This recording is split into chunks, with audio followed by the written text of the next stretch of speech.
for you today, man. Buckle the fuck up. We're going to have all the trappings, all the exciting aspects of an entertaining story, of a saga, if you will. Oh, man. We got to talk about Deadpool and some crazy shit that happened with Deadpool and me. It is actually crazy. The odds of this, I don't even know what the odds of this happening. It's going to be nuts. We'll get into that. There's reports, conflicting reports actually, about whether or not Deadpool's actually in this film. So we'll talk about that. I have some thoughts.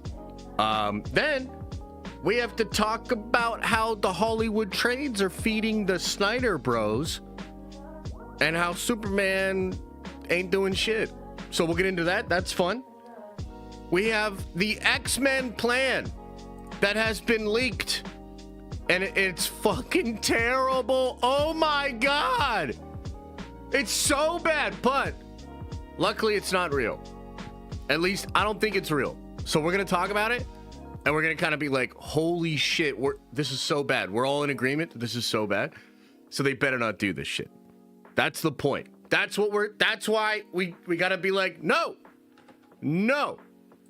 So we'll get into that. What else do we got? Oh yeah, Doomsday hype is back on the menu, motherfuckers. Oh my God, dude. So last week, I was feeling a bit down. Maybe some of you guys remember. I don't know if you guys remember. Whoa. But I was kind of down based on some leaks that are out there for Avengers Doomsday. Well, over the weekend, Alex Perez dropped a pretty freaking crazy Q&A. And there were some really cool things revealed in that Q&A. So we're going to get into that today. And yes, I am actually quite excited. Dropped a video this morning, kind of breaking some of it down, but I figured we'll get into it on stream a little bit today too. I've got some big theories, I'm kind of cooking. I actually have a really big video. Hopefully it'll drop sometime this week. Just kind of collecting all of this. And essentially, I just got back to a place where I actually thought things were cool. I actually thought some of the things they were going to pay off are kind of interesting. And just kind of got back to a place of being hyped and being able to theory craft and get back into it, which is good. So I legitimately think there's actually a lot of cool ways that this could still go. And really, seriously, shout out to Alex Perez, you know what I mean? Who was kind of rude to me in the DMs. I don't think he likes me very much, but that's okay. I'm an acquired taste.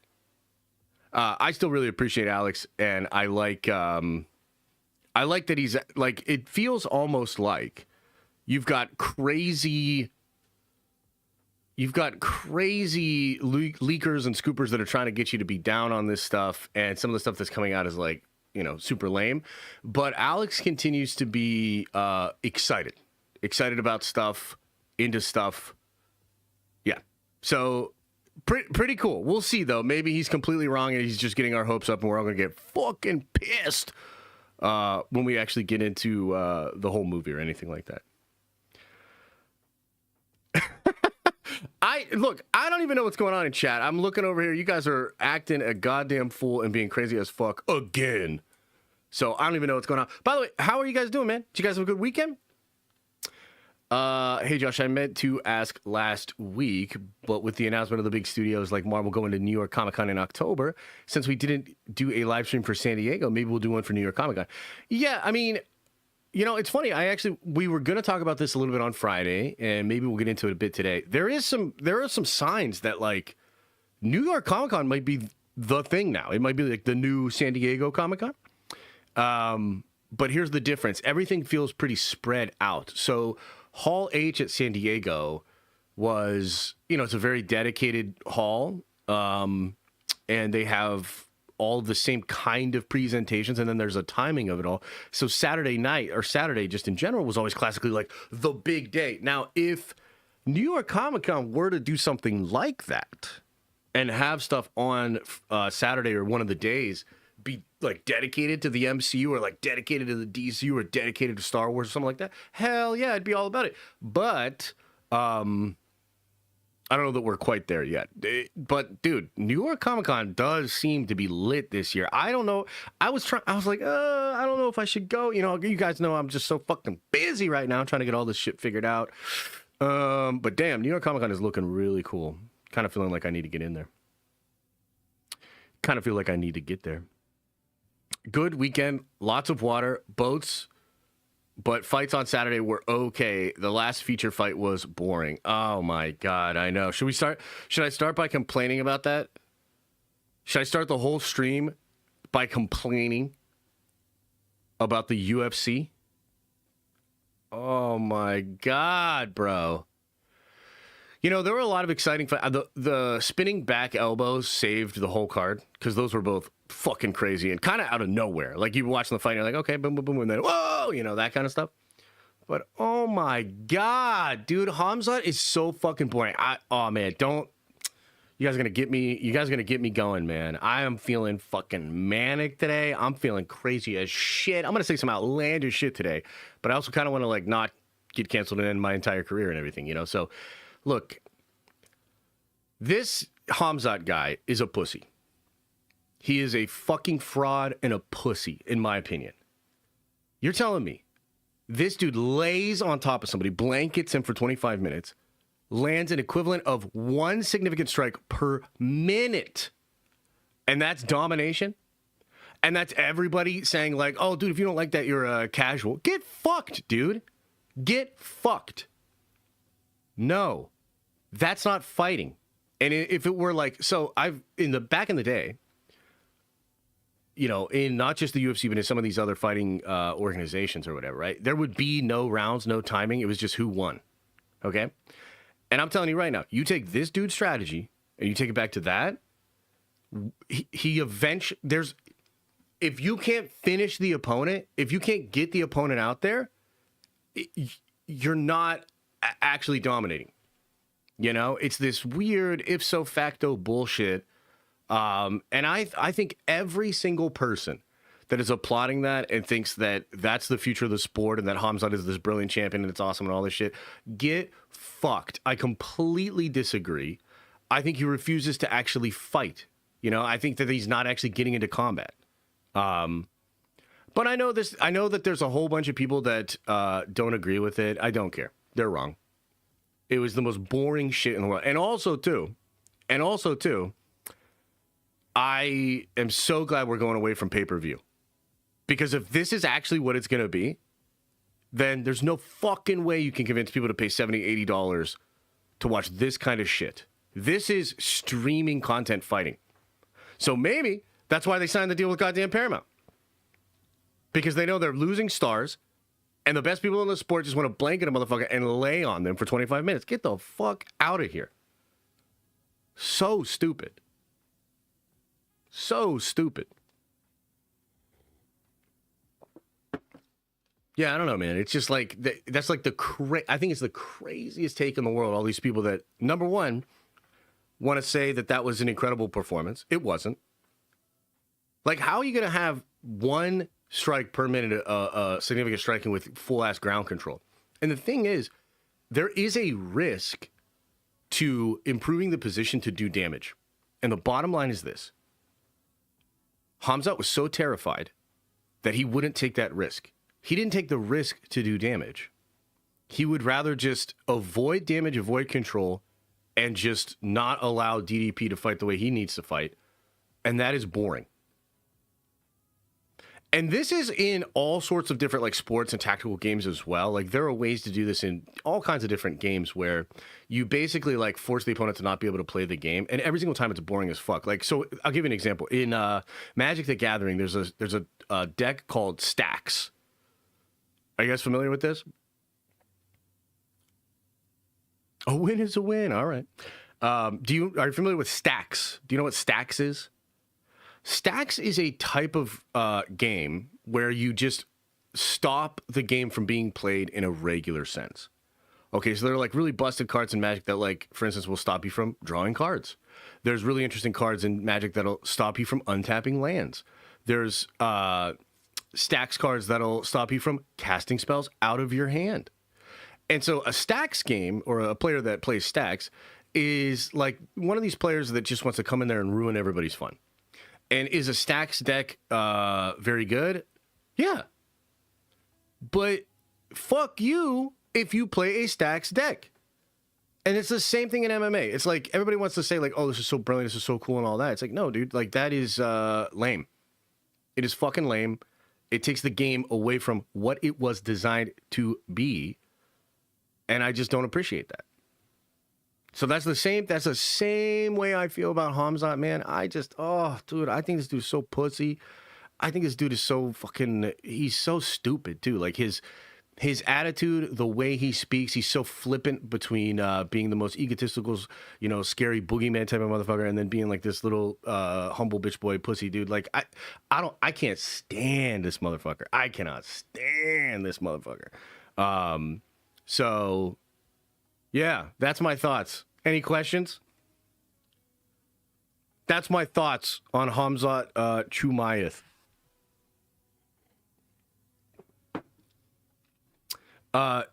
Is it Cauldron is the new meta in MTG and it's been making the game unplayable and not fun? Look at this shit up, Unreal. Plus it's standard. Oof. Yeah, that has happened a couple times in standard, but hopefully they just adjusted or whatever. He probably gonna be champ for a while. Jesus. Yeah, I guess. What do you think about the Avatar MTG set? Oh my God. Now, do I need to complain about Magic the Gathering now too? Do I need to complain about Magic the Gathering? Should I just go for this? Is this going to be the most toxic stream? Hey, Chad, listen. I had an incredible weekend. Okay, a lot of fun time with family. Got some sun. Went to the beach a bunch last week. I'm feeling good, but at the same time, I'm manic as fuck today. I'm feeling fucking crazy. To be honest with you, I'm feeling fucking crazy. And I'm not sure. Are we ready? Should I dive all the way in? Is this the most toxic stream we've ever had? Should this become the most toxic stream that we've ever had? Where do you think where is the toxicity level right now out of 10?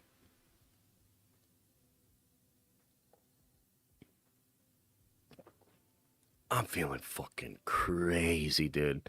It's going to take some serious self-control, not to say some outlandish shit that has been on my mind for a while. Like, dude, I was about 3 seconds away from going in on fucking Rob Liefeld, and it has to do with this whole Deadpool thing. I'm going to get into the whole Deadpool thing, man. And I just keep telling myself, like, don't say that thing you want to say. Don't say that thing you want to say. Some things, when you say them, you can never take them back. You know what I mean? I'm feeling fucking crazy today. All right, let's talk a bunch of shit on Marvel and Magic the Gathering based on just one little rumor that's unconfirmed, but is making me lose my fucking mind. Are you ready for this? Okay. This seriously pisses me off, too. In fact, I'm going to fucking record this. This is a clip now. Jesus. Okay, listen, Linda. So, Magic the Gathering is doing a collaboration with Marvel. Okay, I don't know if you noticed. I like Marvel. I also like Magic the Gathering.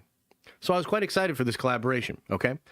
I just heard this weekend the most fucked up rumor, the inconceivable. This is fucking inconceivable. And yet, I think it's real. Okay?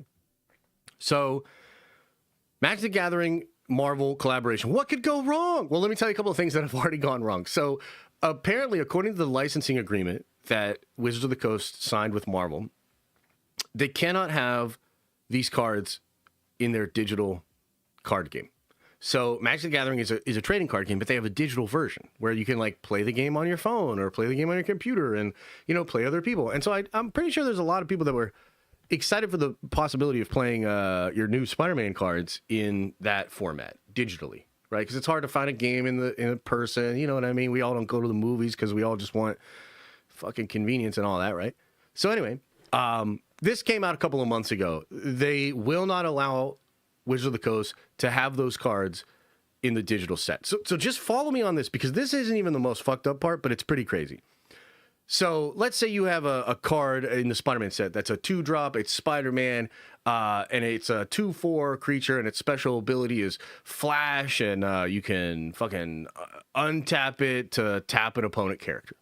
Okay? That's the Spider-Man card. If you go to play on the computer, if you go to play on the app, that same card with the same effect, the 2/4 Flash and tap to tap an opponent character, all that's going to be on a different card. It's not going to be called Spider-Man. It's going to be called like Billy Bob the Elf. And Billy Bob the Elf has all of those same abilities, is not Spider whatsoever, and is a fantasy Magic the Gathering thing. Okay? That's Wizards' solution to this problem, and it's fucking terrible. But here's the other part. This just came out over the weekend, and I lost my fucking mind when I heard about this. There's a rumor that another restriction for this Marvel Magic the Gathering collaboration will be that Wizards of the Coast cannot reprint these cards. Okay? Now, to many of you that's super innocuous, you're like, I don't know what that means, like, whatever. But let me just try to explain why this is a goddamn fucking nightmare. There is something known as the secondary market. Okay? And the secondary market in card games and just collectible games in general is like, you buy from Wizards or, through a distributor that Wizards is comfortable using.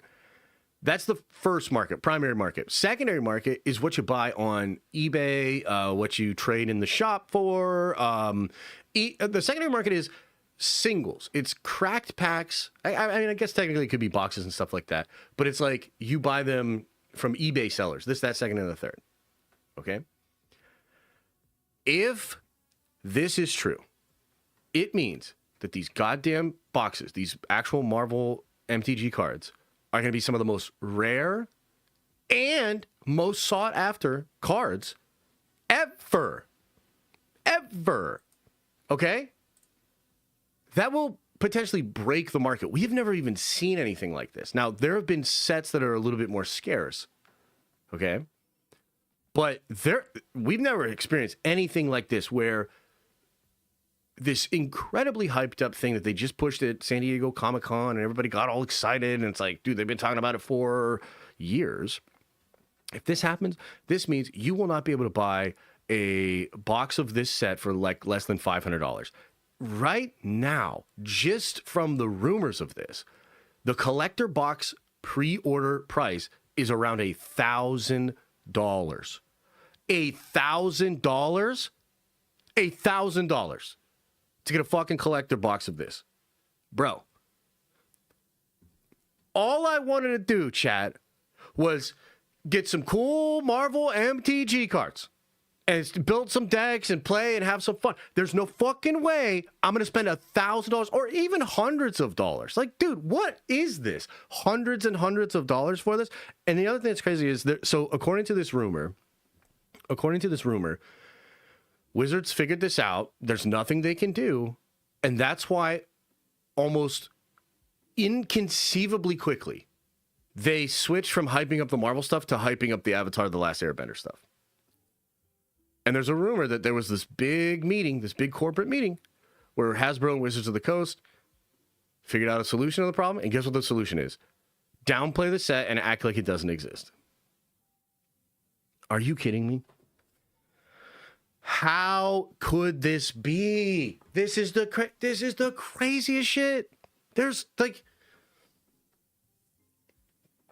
and you know what is the irony of this, right? The irony is, as the set got announced, which at this point was probably years ago when it first got announced, I remember getting excited, and I remember, talking about it with you guys and getting excited and shit. And the pushback from not, some of you, but other people out there on the internet, the pushback was, well, Hasbro and Marvel are actually both brands that have been kind of fucking up, and actually fucking up in the same way. Overexposure, doing too much, just trying to make it into a factory and unlimited growth, and then it kind of collapses on itself, right? So the irony is, two brands that I love, but that have obviously been fucking up in the past 5 years, collaborated, and they both fucked it all up. It's crazy. Like, I guess who could have predicted? Maybe anybody. But I chose to just have hope and believe that they would figure it out and it'd be awesome. This is, honestly, shouldn't be that big of a deal. And if you're not into magic or whatever, it's probably completely a nothing burger to you. But legitimately, as somebody that likes both of those things, this is like a worst case scenario. Like, this is why we can't have nice things. This is why we can't have nice things. And it's like, okay, what's the solution? I don't know. Figure it the fuck out. Because if this is actually how it's going to go down, it's going to be a fucking disaster. And I don't think Hasbro, MTG, or Marvel proper are at a position where they can handle too much more incredibly negative press. How many more communities do you want to fucking piss off, dude? Oh my God. So, that's the stuff when it comes to Magic the Gathering and Marvel. Hoping it's not true. Unfortunately, I kind of think it is, though. Does anybody have any thoughts? All roads lead to Warhammer. I know, right? Jesus. I might have gotten back into MTG if this weren't how it's going down. Sad times and sad moves. Yeah, hopefully it's wrong. Or maybe they figure it out or something. Like, I kind of think their solution to it is they're going to do reprints, but they'll reprint the set that they were now forced to make for the digital set, so it's not actually Spider-Man. And I'm sorry, that is just so stupid. That is just so stupid. Like, you've essentially made high-end, officially licensed proxies. It's just such a crazy scenario. What happened to World War Hulk? That movie was rumored a while back and just stopped talking about it. What did I miss? Could that have been the unnamed movie? It absolutely could be the unnamed movie. Look, the reality is this. And that's a good question, Cooper Sellers. I appreciate the question because it allows me to sort of clarify something, right? So did y'all catch that Beau DeMayo was talking about the Nomad Project? Did you catch that? So Beau DeMayo basically confirmed that the Nomad Project was real, but that they couldn't crack it. And they basically just let the project die because they couldn't crack it. And now they're just going to have that just happen in Doomsday. Well, I would imagine World War Hulk is a similar situation where they had World War Hulk on a whiteboard and there were many different ways that they could have cracked it, but they couldn't, right? So I would imagine that the World War Hulk, maybe the Doctor Strange theory thing, a lot of this stuff, it's all the same thing, basically. It's all the same thing. They've had all these ideas. They're trying all this stuff. They couldn't crack it, overly ambitious. It's folding in on itself now, so they have to really consolidate everything. So maybe World War Hulk is just, that storyline is just possibly being forced into Spider-Man 4. Or maybe it's Spider-Man 4 and then Doomsday a bit. Hard to say. Wizards is going to never do this again with Marvel. Marvel always seemed to fuck things up for everybody. Magic has always been the problem until problem makers come into play. Yeah, and it's there was potential for Star Wars Magic cards, right? Which would have been very cool. I would have been very excited about it. But dude, if this is what it looks like, no thank you. Don't do this. Oh man, it's just such a shame. Just such a shame. And then the other thing is these licensing agreements, the reason they're attractive to the brands, to Marvel proper or Star Wars proper, is partially because, yes, they do get a fee, but it's really to expand the fan base. It's to go into another space and to try to convert some off of it, And this is just dude, this shit ain't going to work if this is how it's going. Surely Doctor Strange 3 has to happen between Doomsday and Secret Wars. It's too much to fit into Doomsday. Well, with some of the new rumors that are out there, I'm kind of leaning towards Doctor Strange 3 being real. I don't know that I can commit to getting very excited about it, but yeah, I actually think that's a possibility here.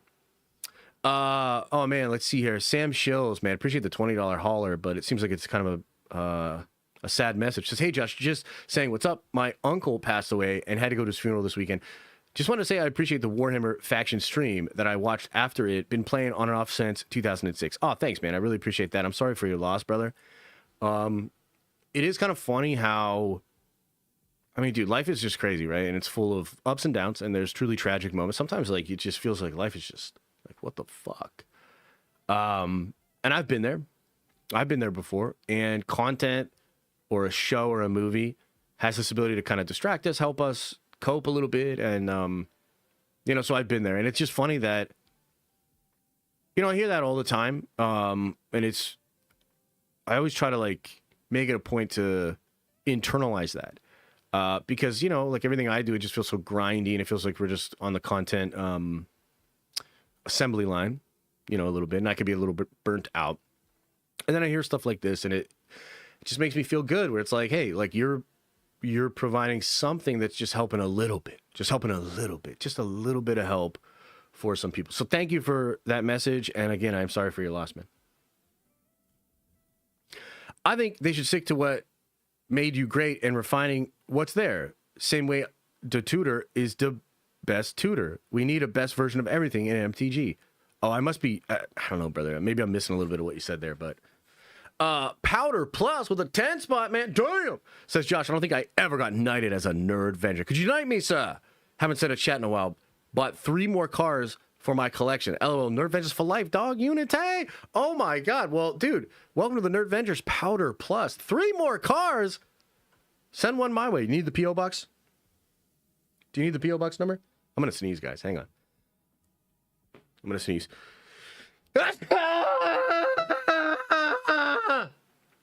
Sorry, I forgot to mute.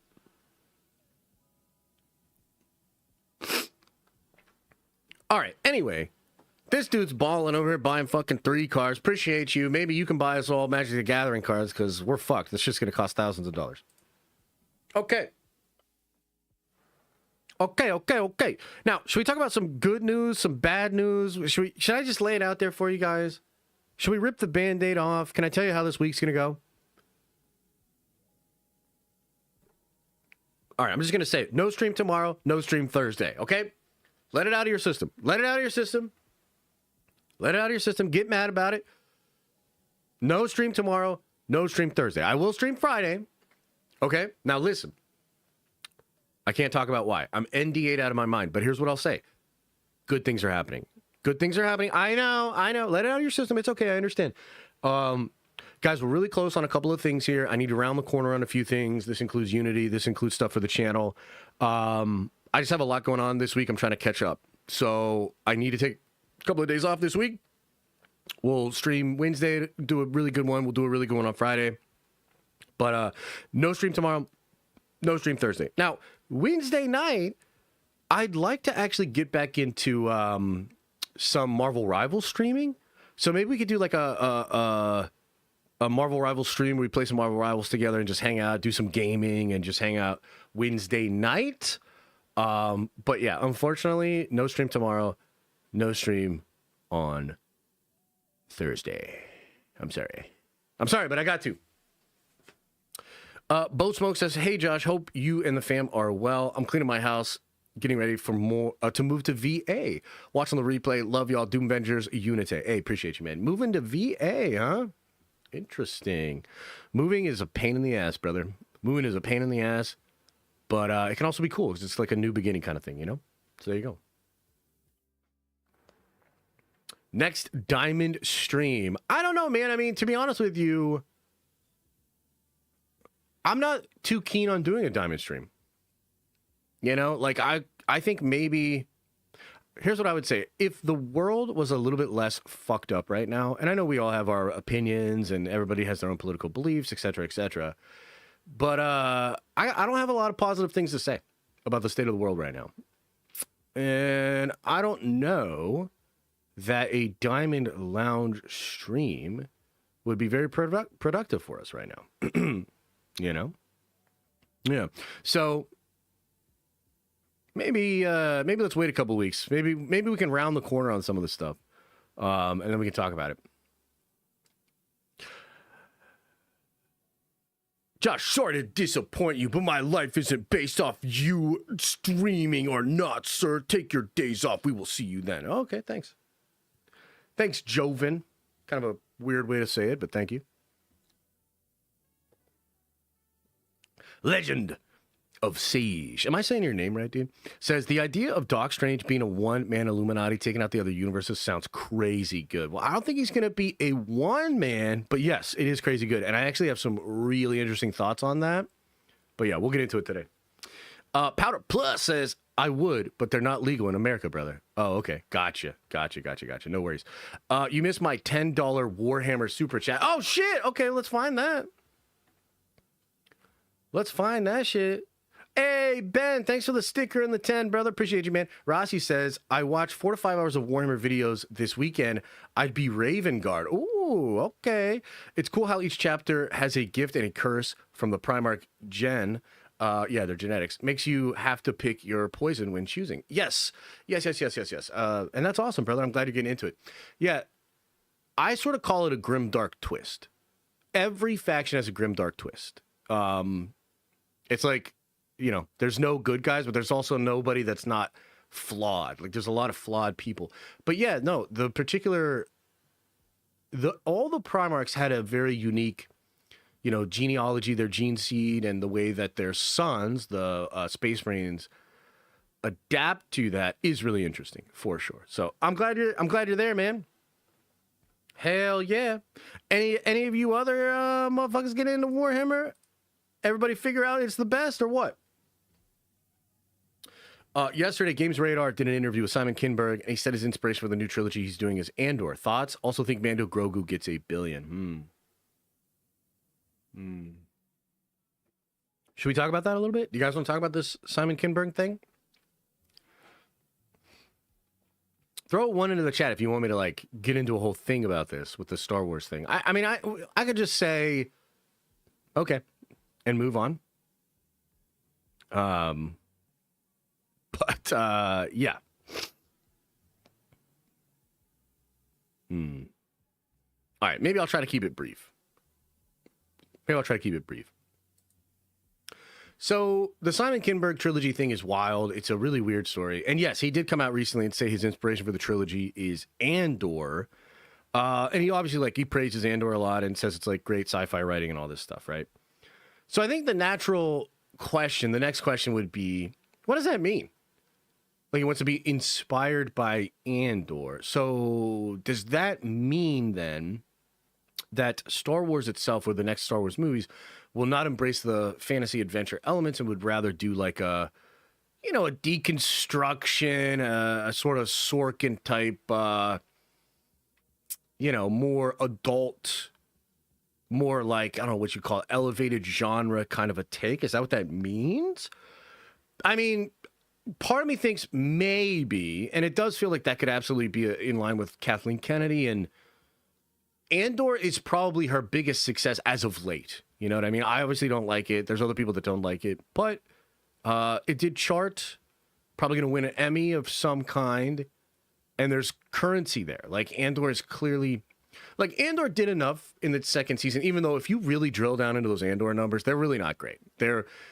I think it's like 60 to 70% of the watch time for the whole course of season 2 actually came from season 1. Meaning a whole bunch of people were like, oh, maybe I should try season 1 and then quit. But hey, it still counts. It's still charting, et cetera, et cetera. The question is, is that the way they're going to do this? And I would say probably yes. Now, remember, and this is a really important thing to remember, when the Simon Kinberg trilogy first broke, it broke in the Hollywood trades, and it was kind of a shocking story.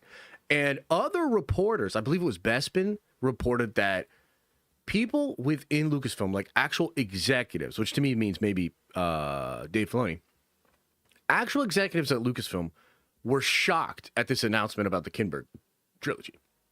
Now, to me, the reason that's the case is because Kathleen Kennedy and some of the other executives there are not on the same page about the future for Star Wars should be. So I've been talking about this for a while, right? Ever since I had that really big scoop from one of my really old sources about Ahsoka Season 2, about the Maul show, and a lot of other stuff, I've been telling you guys, there's some kind of a civil war happening at Lucasfilm.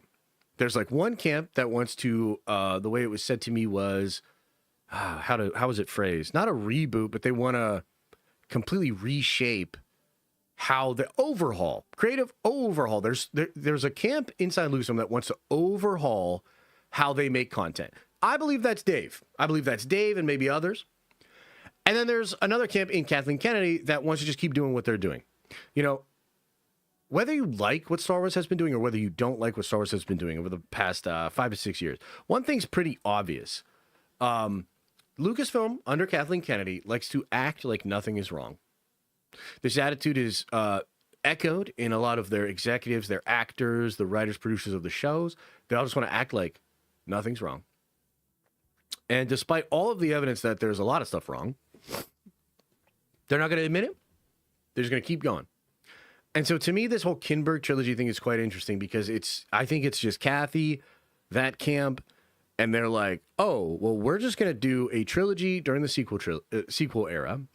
We're going to use those characters, 3 more Rey movies, and we're going to make it like Andor, and then call it a fucking day. You know what I mean? Like, that is dead ass what I think they are planning. The only question is, will Dave Filoni step in? Will he stop that? If he doesn't stop it, will he at least adjust it so that it is a little bit more adventure, a little bit more mythic, fantasy? I don't know what to tell you on that one. I mean, I guess we'll just see. If every Dave Filoni project that does better and better makes it more likely that he gets his way in the future. The big question is, how much does he want to do something separate from what Kathy wants to do? Is Kathy really stepping down in January? Will those Simon Kinberg movies really be greenlit? Or will something happen? Will he step in and make a different call? Will they be adjusted? There's so much that we don't know. But make no mistake about it. Like this Kinberg thing where he's coming out there and saying like the Andor stuff, guys, that's all just PR. That's all just PR.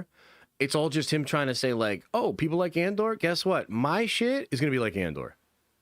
Well, I'm sorry, Simon.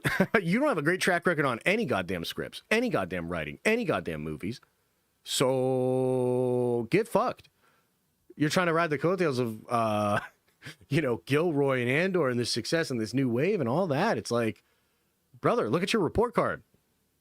It's just not that great. So I think it's all just a PR move. I think it's to get that side of the fandom to maybe embrace that, make some noise, and then that can be turned around and used as evidence of why they should do it.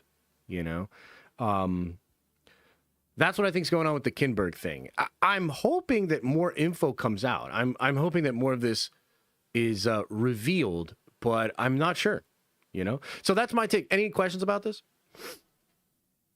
Any questions about this? Any thoughts, comments, concerns? Do you like it? Like, are you Andor fans excited about this? Because even if I liked Andor, I don't know if this would do anything for me. I'd look at Simon Kinberg's actual filmography, right? And I'd just be like, okay, bud.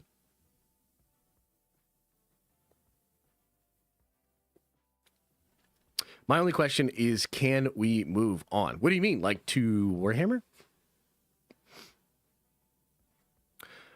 Josh always tells it how it is, and that's why he's the best when it comes to this ish. Oh, thanks, man. Yeah, no, I mean, that is what it is. At least as far as I understand it. Who cares? Star Wars sucks. They need to disband Lucasfilm entirely. Yeah.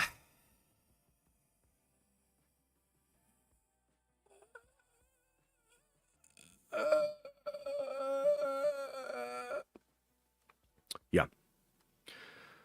You don't want a Star Wars Dark Phoenix? No. No, brother. I do not. February 2099. Appreciate you, brother. 25 months says, last Friday you implied that Spider-Man who gets the Venom suit won't be Tom. Potentially it'll be Andrew or Sony Spider-Man. No. If that's what you got out of that, I apologize. That's not what I meant. I meant that I think you're not going to see the symbiote on Tom in that movie. I think he will get the symbiote, but not in that movie. Any chance of another chat with that old source? I mean, I could hit them up, but I usually let sleeping dogs lie, man. If they have something to tell me, if they want to hit me up, they'll hit me up. And also, too, they know how best to protect themselves. So sometimes they have to sit on something for a while and then tell me it so that it doesn't look like, oh, they were literally in that room. Like, basically, here's what it is. My source is Dave Filoni. I'm actually the secret love child of George Lucas. a lot of people at Lucasfilm know this and shit, but I can't ever publicly admit it. And therefore, I have to like hide my tracks a little bit so that you guys don't figure out that I'm George's illegitimate son and that Dave is my homie.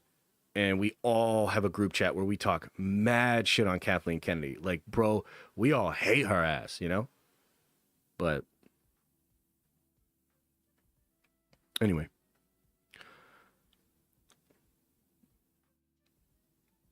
Kind of look like him? I know. Just don't tell anybody. Ascending Rumbo says, I'm not looking forward to anything sequel trilogy related. I had a very tiny amount of hope in Gosling's movie, but then I heard the Rey movie rumors. Yeah. We'll see, man. Maybe they won't have her in that movie, but like, I don't know, bro. I feel like she's just going to pop out. I feel like we're all going to watch the fucking Ryan Gosling movie. And it's almost going to be like we're sitting down for a horror movie ready for the jump scare. And we're ready for like 5-head Ray to pop out of any corner or any this, that, second, and the third. I bypassed the compressor. Get the fuck out of my face. So it's going to be jump scare city as we all watch that shit on pins and needles. Justified says, so you're telling me we're now relegated to Star Wars without the shit that makes Star Wars? Joke of a copy pasta ass franchise. Talk boring ass Warhammer instead. 53, damn. Hey, 53 months. Damn, appreciate you, brother. Yeah, I think this is how you know Star Wars is really fucking up. Star Wars is fucking up so bad that even Justin's like, maybe we should talk about Warhammer. You know what I mean? Oh my God. She can bypass my compressor. Hey.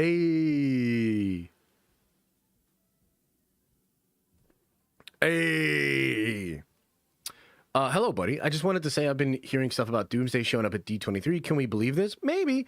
Do we expect RDJ on stage and costume reveal? I doubt it, brother. I think they need to figure out what this movie is. I feel like they have so many... Like, bro, they got a lot going on. I think you'll more likely to get some Spider-Man teases at D23. Maybe a little bit of Doomsday stuff, but nothing really. The Doomsday stuff won't kick off until next summer. Maybe first, second quarter next year, and then summer, it really hits the road, man. That's going to be a wild time, though, dude. Next year, the lead into Doomsday, and then the lead into Secret Wars. Ooh, goddamn, bro.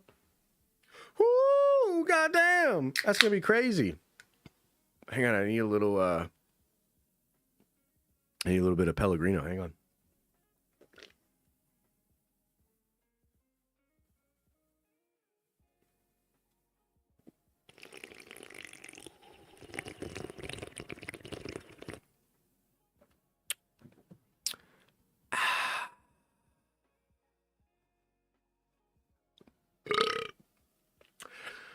Peter Parker says, what did I miss?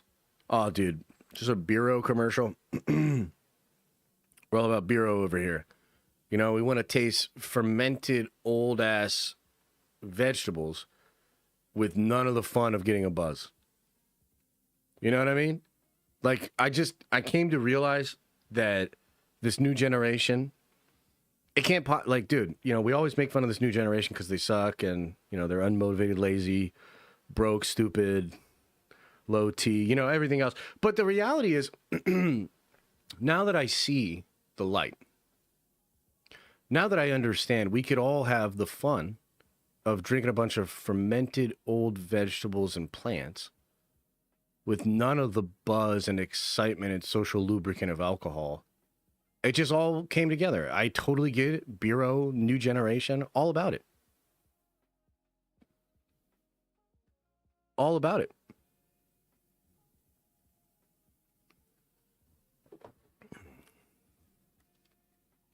So there you go.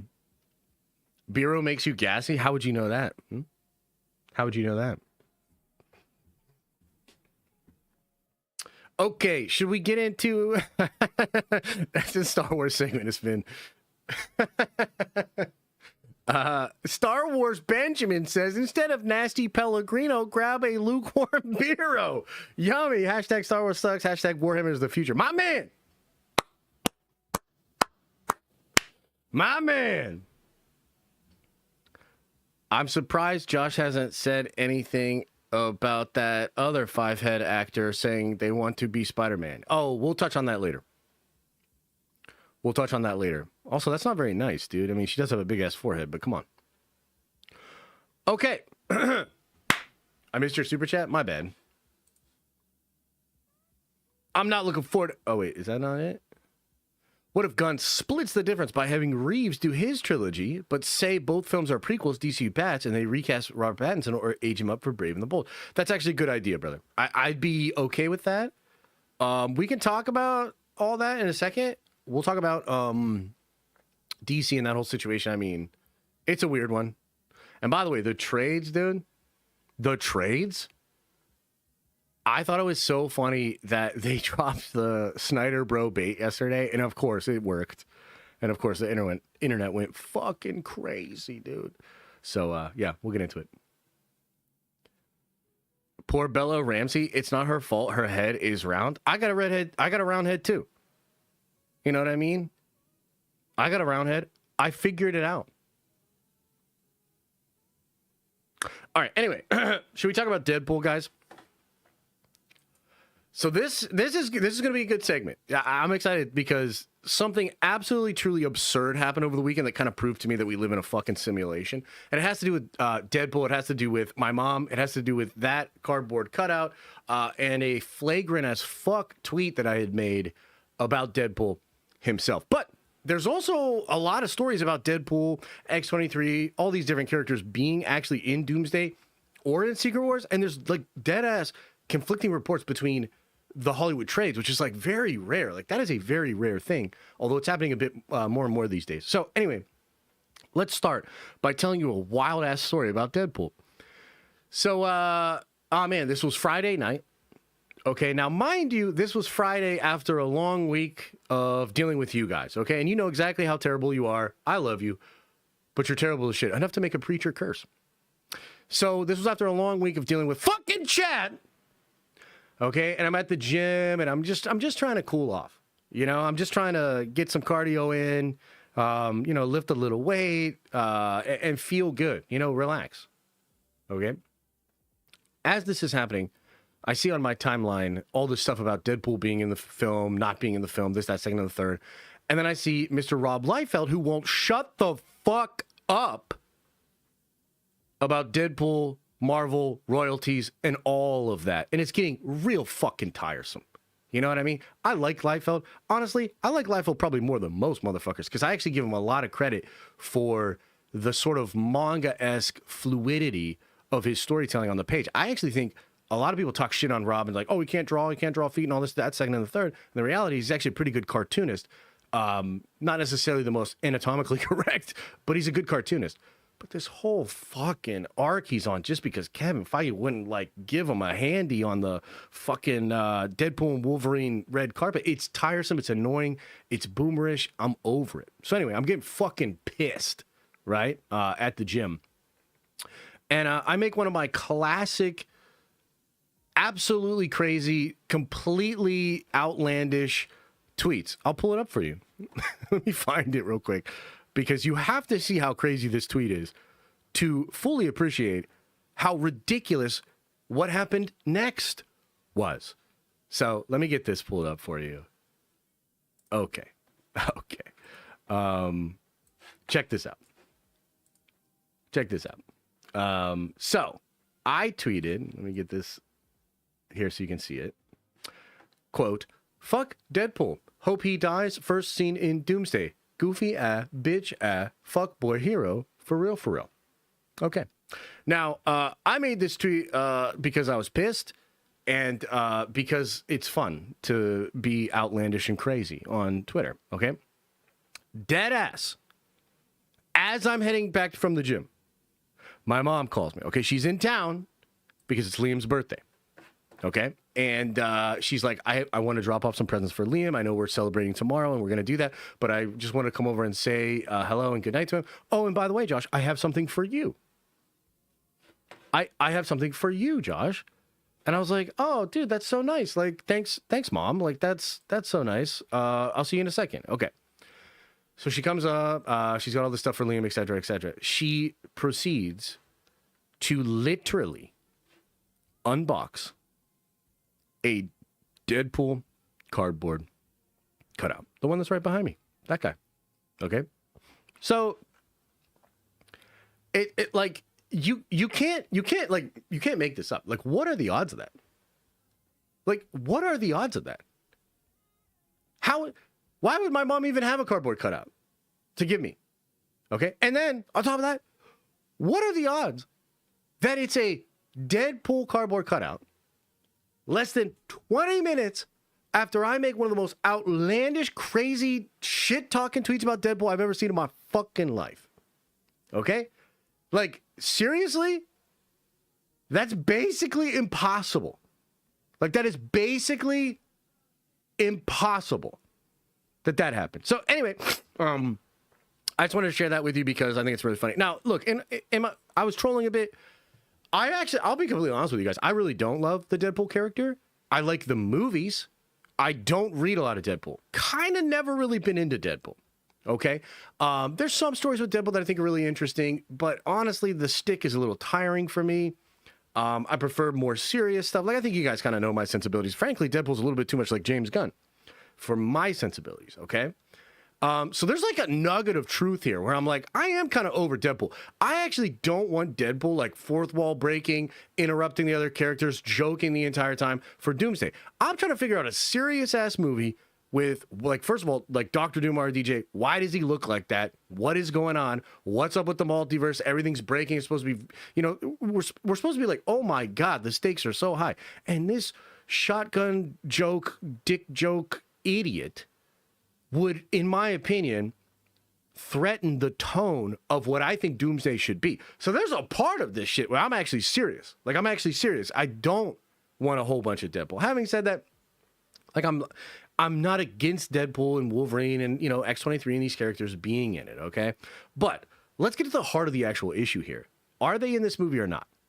Because something really weird happened over the weekend where the Hollywood trades gave conflicting reports about whether or not he's actually in Doomsday.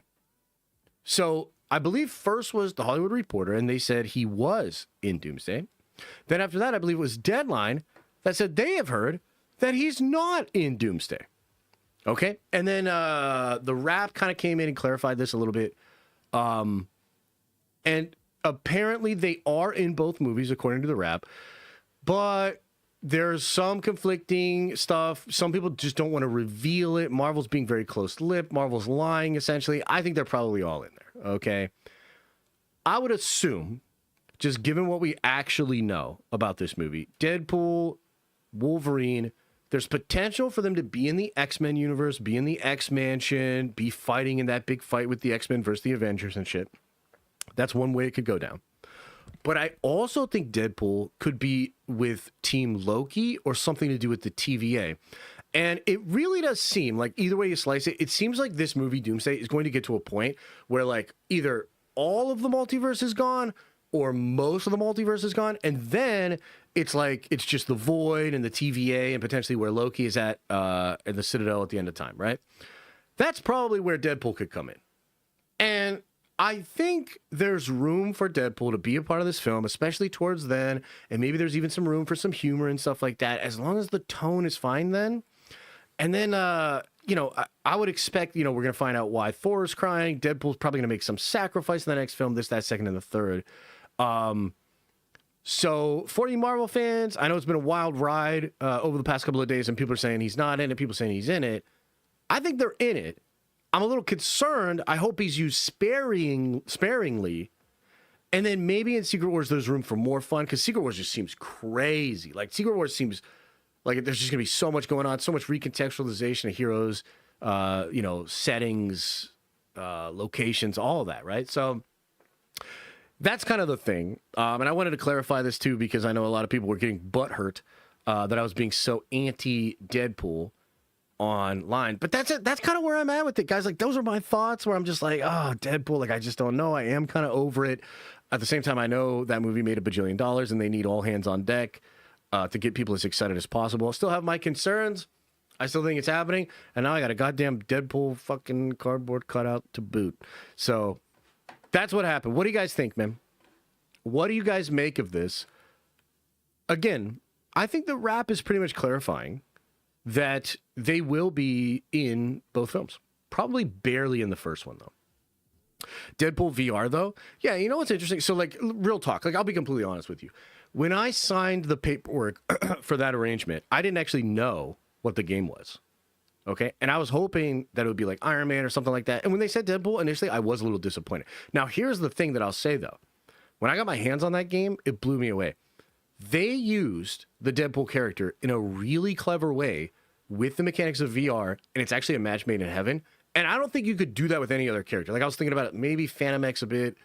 Maybe there's some other characters, but Deadpool works for that game specifically in a really good way. And yeah, I mean, I like Deadpool, just not my favorite, not like my shit. You know, a little like Harley Quinn to me, and I'm just like, I prefer the more serious stuff. But the other thing too is like I'm kind of an old grumpy bastard, and a lot of these younger generation and the Minecraft crowd and all them, they love Deadpool, right? So it's a little bit like get off my lawn, and maybe I'm wrong. You know what I mean? Like maybe I'm the boomer now. What do you think? You're sending me a Deadpool cutout. Did I get that right? I mean, you want it? Does anybody want this thing? How the hell did I end up here? I'm not sure, man. I'm a bit nervous about Deadpool's comedy throwing off the tone of the movie, but they also might need to do it in a good way where there are pockets of tone throughout the film. Sure. 100%. I'm on Team Deadpool. So, just out of curiosity, how many of you guys love Deadpool still? You're all about Deadpool, and you think I'm crazy? Like, throw a 1 into the chat if that's what's going on.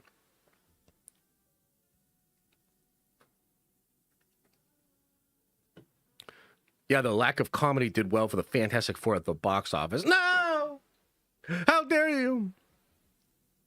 Oh my God. Look at all these people that like Deadpool.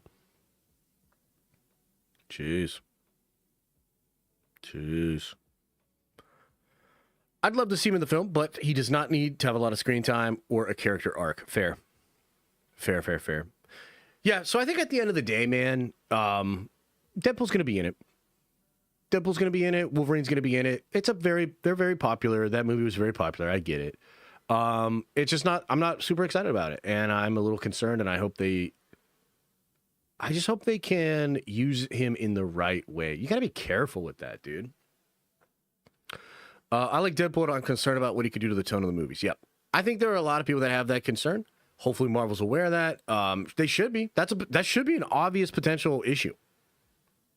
Right? I think it'll be at the very end where Doom reaches the TVA, mostly action. Yeah.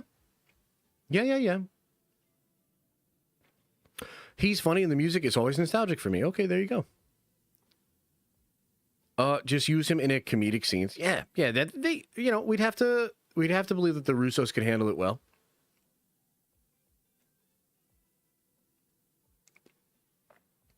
Honestly, I do agree with you on Deadpool. Yeah. I think it's to admit that the decline of Marvel Studios started when they pivoted to Doom. I miss the once beloved franchise that Feige adored. Nah.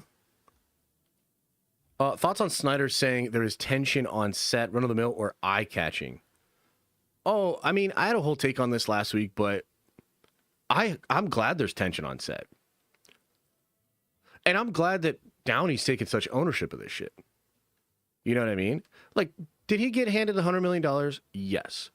But he made $600 million off of the thing before that. He's not hurting for money. This is just like you got to pay me what I'm worth. And that's what I'm worth, right? I think to Downey, what is more important is that this does not feel like a legacy tarnishing cash grab. And I believe that he took the job feeling that it would not be that. And I believe he will assert himself to make sure that that does not happen. And I'm glad. And dude, if you're another creator on that set, or you're like a visionary, or you're one of those people and you've got a strong idea for what it is, you should assert yourself too. I want that set to be full of testosterone. I want people to be fighting every goddamn day, because I think that's what it is going to take to do something truly incredible that has, just The movie has to be so fucking good. It has so much wild shit to accomplish. And then it basically has to set us on the path for Secret Wars to be satisfying as well. I would imagine that set, even if everything for the past several years had gone off without a hitch, I would imagine that set would be very tense. There's just no way. David says Deadpool could be the one who breaks up the fights between the Avengers and X-Men, and he knows who the Avengers are. Yeah, it's possible. Don't really love that, to be honest with you, but that's possible. Sure.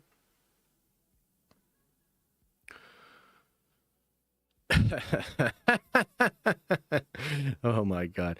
I think it'll be interesting to see Deadpool not be goofy towards the end of Doomsday because of the multiverse ending, kind of like Spider-Man not being talking or Batman smiling. Sure, maybe. Did you see Reynolds taking shots at Marvel in his new Mint Mobile commercial? No, I did not.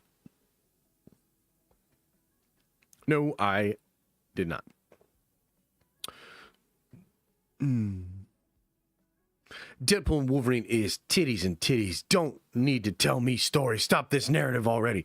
11-month. All right. I don't know what that means exactly, but all right. What's going on with Moon Knight? Who cares? Nobody breaks the third wall in front of Doom. What's the fourth wall? But yes. How about them Black Templars this weekend? 70% win rate. Won 2 events and 6 of them went X and O and X and 1. Yeah, they seem to be very strong, which is cool. It's good to shake up the meta. I actually really like that Dark Angels list that people are running with all the Raven Wing command squads and all that, all the mounted. I might try to play that this week.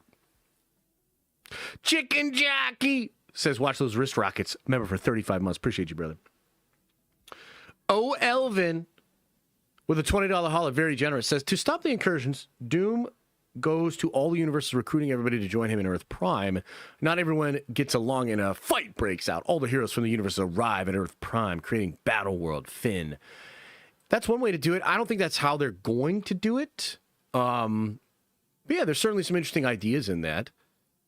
You know, the one thing that I can't make sense of, and we'll get more into this later because I have it in my notes, but what I can't understand is if Doom is really aware of what Earth Prime was, and if other people are starting to realize what that was too, then how can Doom simply want to stop the incursions and preserve the multiverse?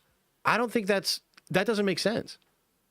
Like, he would want to correct the mistakes and the flaws in the multiverse. So, like, Doom has to want to make it like it was before, which ultimately, like, he will. That's what Battleworld is. Yeah.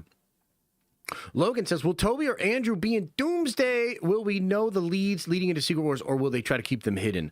Probably a little bit of both. There's probably some that we'll know. There's probably some surprises they want to keep. Will they be in Doomsday? Maybe in a post-credit scene or towards the end. Like, the movie really could crack open when we get into the third act. So maybe that's what it is. Yeah. The script isn't even finished. Yeah, that's true. The Void will be Battleworld. It's possible. The trailers for Doomsday must be impressive to hype the movie for everyone. I agree, man. I agree. I wonder what the tone is that they're going to try to strike with the marketing. Like, part of me thinks they're going to just have Downey be like, everything you think you know about the multiverse is a lie. You know what I mean? That would be kind of hype. If they make the marketing about Doom as this person that actually knows the truth, and that's going to tell us the truth, that could be interesting. When do you think they'll announce Spider-Man for Doomsday? Later today. Later today. Russos are pretty serious, but they have some comedy too. Yeah, 100%. I mean, I think the Marvel formula requires comedy. You know, you could call it levity. But yeah. All right. Any other stuff on this Deadpool stuff before we move on here, guys? Any other thoughts, comments about Deadpool? We all could be wrong about Doomsday. Remember how most of y'all said 828 was going to be destroyed when the F4 were going to 616? Yeah, 100%. I think that's actually great. Like, I think keeping in mind that all of this could be misdirection, that there's been a ton of fake leaks recently, that's all great. Because it means we can't be sure. Therefore, we can speculate in all sorts of realms. So, you know, if some of this sounds lame, then you can just be like, maybe that's not true. And then think of something that's dope. 100%.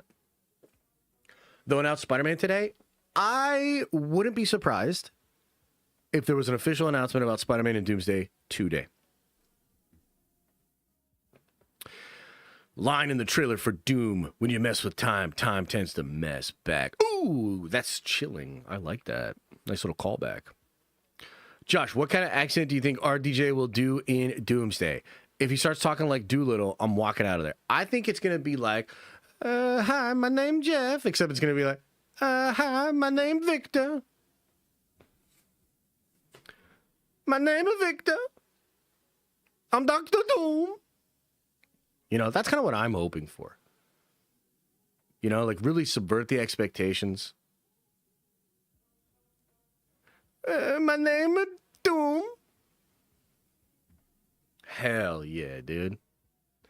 I'm gonna save the multiverse. Hell yeah. That shit's lit. I can't believe we did that for 20 minutes. Okay. So Gru? No, Dr. Doom, brother. Put some respect on his name. Goddamn. Bruh.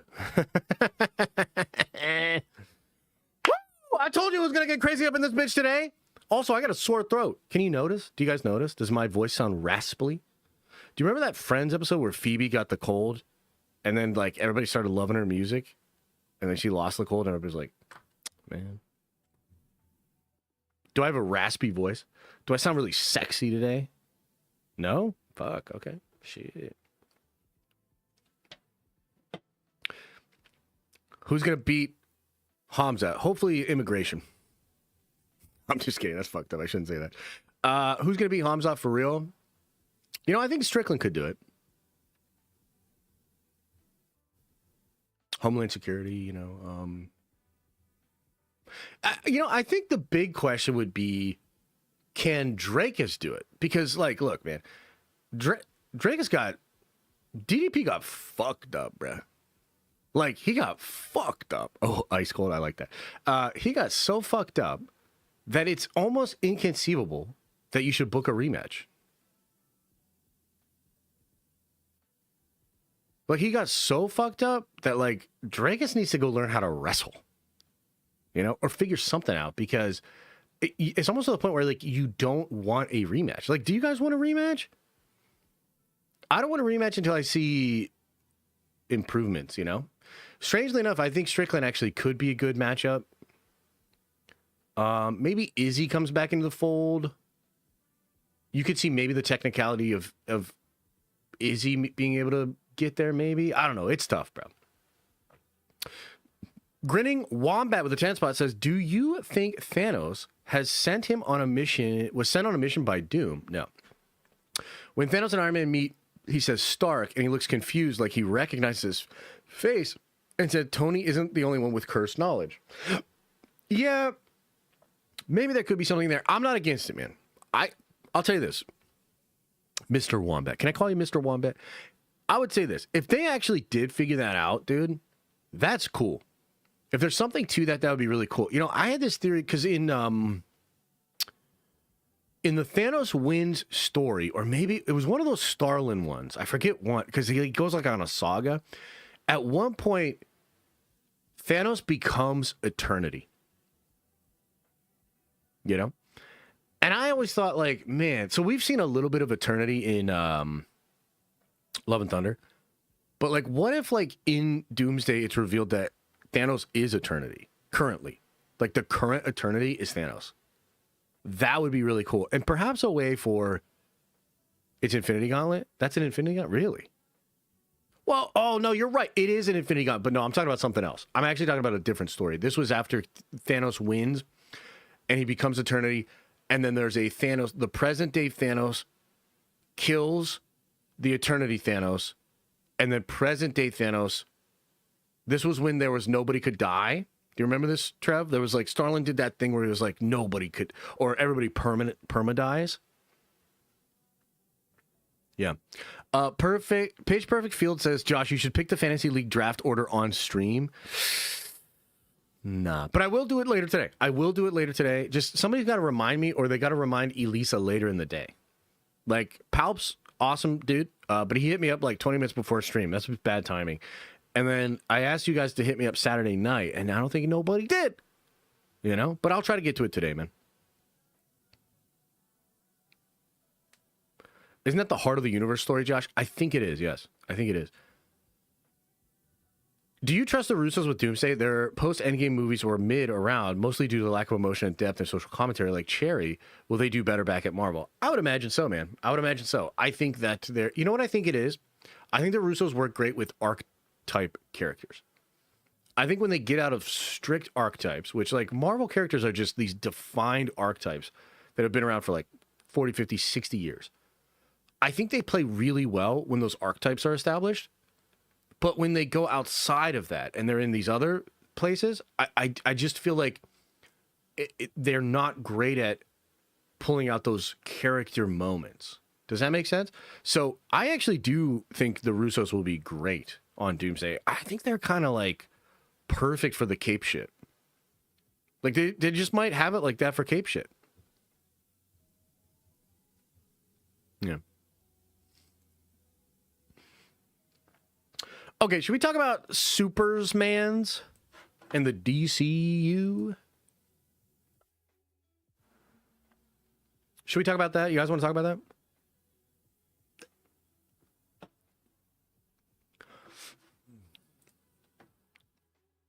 Should we talk about this? Should we talk about that? Should we this about that and this about that, that about this?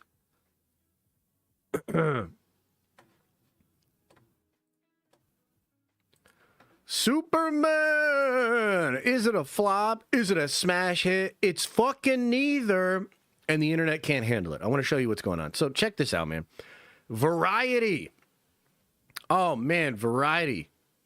Man, I think they dropped this yesterday. Whoo! Kicking a hornet's nest here. Variety says, over the weekend, Superman added 3.1 million overseas and 8.4 million globally. At this point, even with an impressive gross of 595 million, Superman is unlikely to surpass the haul of the character's last solo outing, 2013's Man of Steel, which flew to 670 million worldwide. Now, this is, I don't know, chat. Like, do you think it's a little bit of bait? Like, if you think it's a little bit of bait, or this is Variety playing the game, throw a 1 into the chat. I'm just curious. Look. I think this comparison was always coming. I think when you reboot a character, you should perform better than the version of the character that you rebooted. Okay? I think that's fair. Now, there's all sorts of context and caveats here that actually give the Superman movie, James Gunn Superman movie, a sort of pass. Okay? And I've tried to like talk about that, and it's fair. It's totally fair to bring that up. It is also totally fair to say that this will haunt James Gunn for the rest of his life, unless he can stack some massive fucking wins. If he gets to the point where he can outgross BVS, outgross Aquaman, and outgross those movies, then he will have the last laugh. For now, this is objectively something that will be the bane of James Gunn's online existence until he breaks this curse. And I actually think that's fair. Like, I'm going to be honest with you. Even with the caveats, even with the state of the industry, even with all of that, it is just obvious. Life is not fair. And this is an example of that. You just deserve to have a little bit of shit talking. You just deserve for people to bring this up. You deserve a little bit of shame because it's absolutely fair that the new Superman movie that's rebooting everything, it's absolutely fair to hold it to the standard of the last Superman movie that everybody claims was so crazy and so dysfunctional that it needed to be rebooted. Like, that is just fair. So, Superman not making Man of Steel numbers, and I'll be honest with you, these digital release, I don't think these digital release numbers were what they wanted either. It doesn't look good. It is absolutely fair to point this out and be like, no 670, and that will happen for the rest of time. And the thing that's wild, right, is Variety's doing this. They know exactly what they're doing, which, by the way, let's just look. Let's do a little experiment here. Let's go to Variety's Twitter page, and let's look at how that thing performed. Is that a pinned post? Okay, let's look at all of their latest tweets here in the views. Okay, so 1K, 4K, 3K, 10K, 18K. Impressive. 6.6K, 7K, 30K. Pretty impressive. 15K, pretty impressive. 16K, 7.5K, 7.5K, 7K, 6K. Where's the Man of Steel headline? Jesus, they post a lot. Holy. Well, I guess I can just go back, huh? 1.5 million.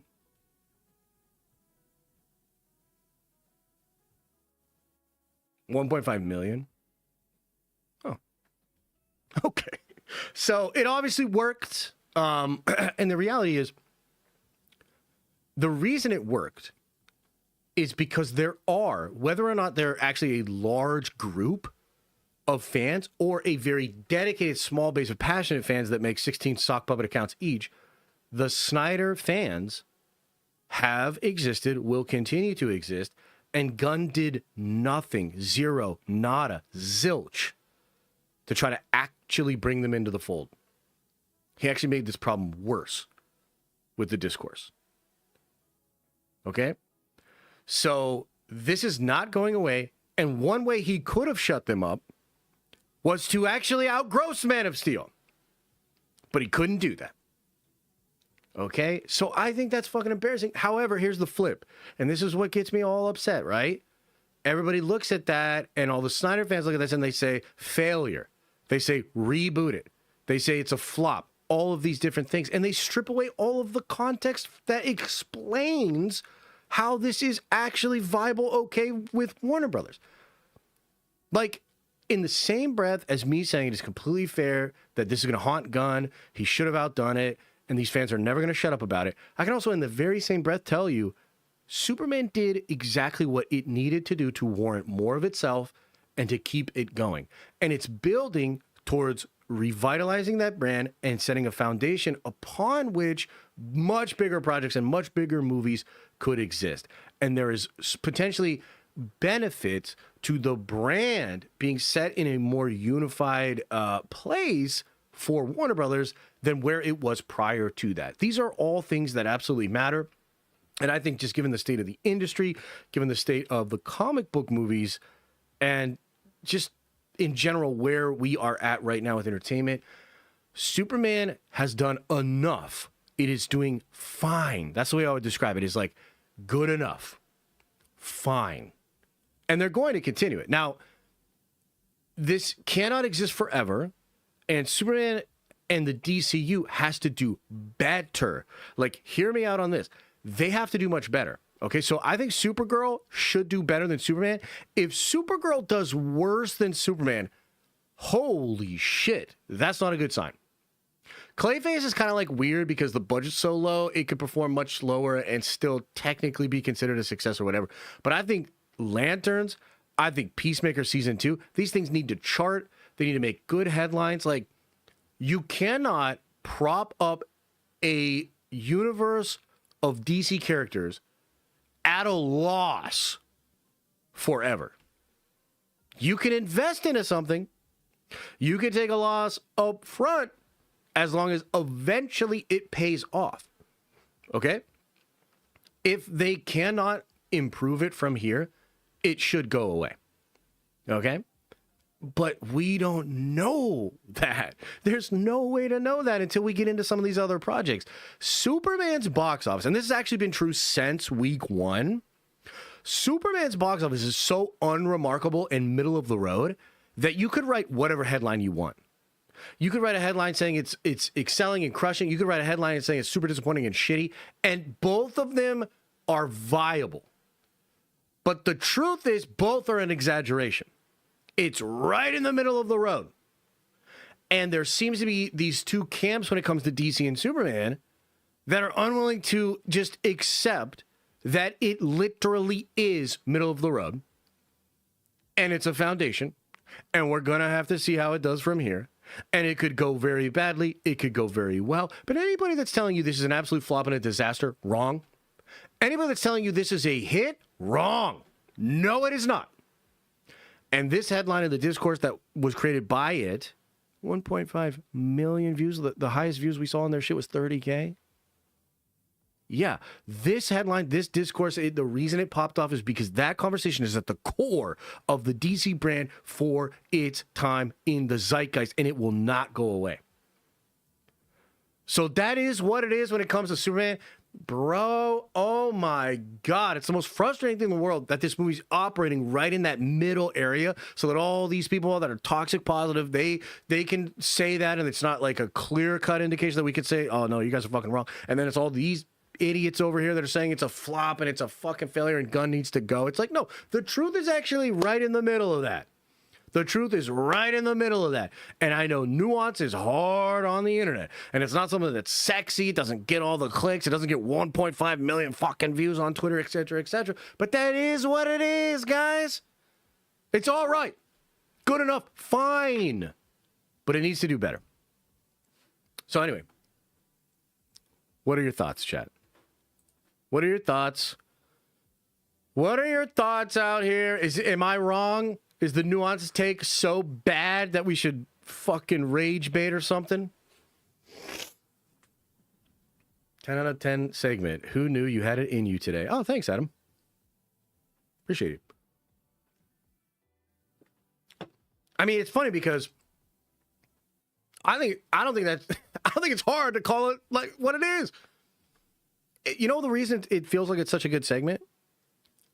Because everybody else is so fucking outlandishly wrong. Like, how am I the voice of reason?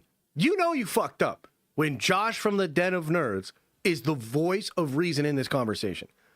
But it's so obviously the case because the Gunn motherfuckers are crazy. The Snyder motherfuckers are crazy. It is so obviously the case that you just need a breath of fresh air and a nuanced take in this conversation. And we're all so fatigued of all the extreme takes on either side.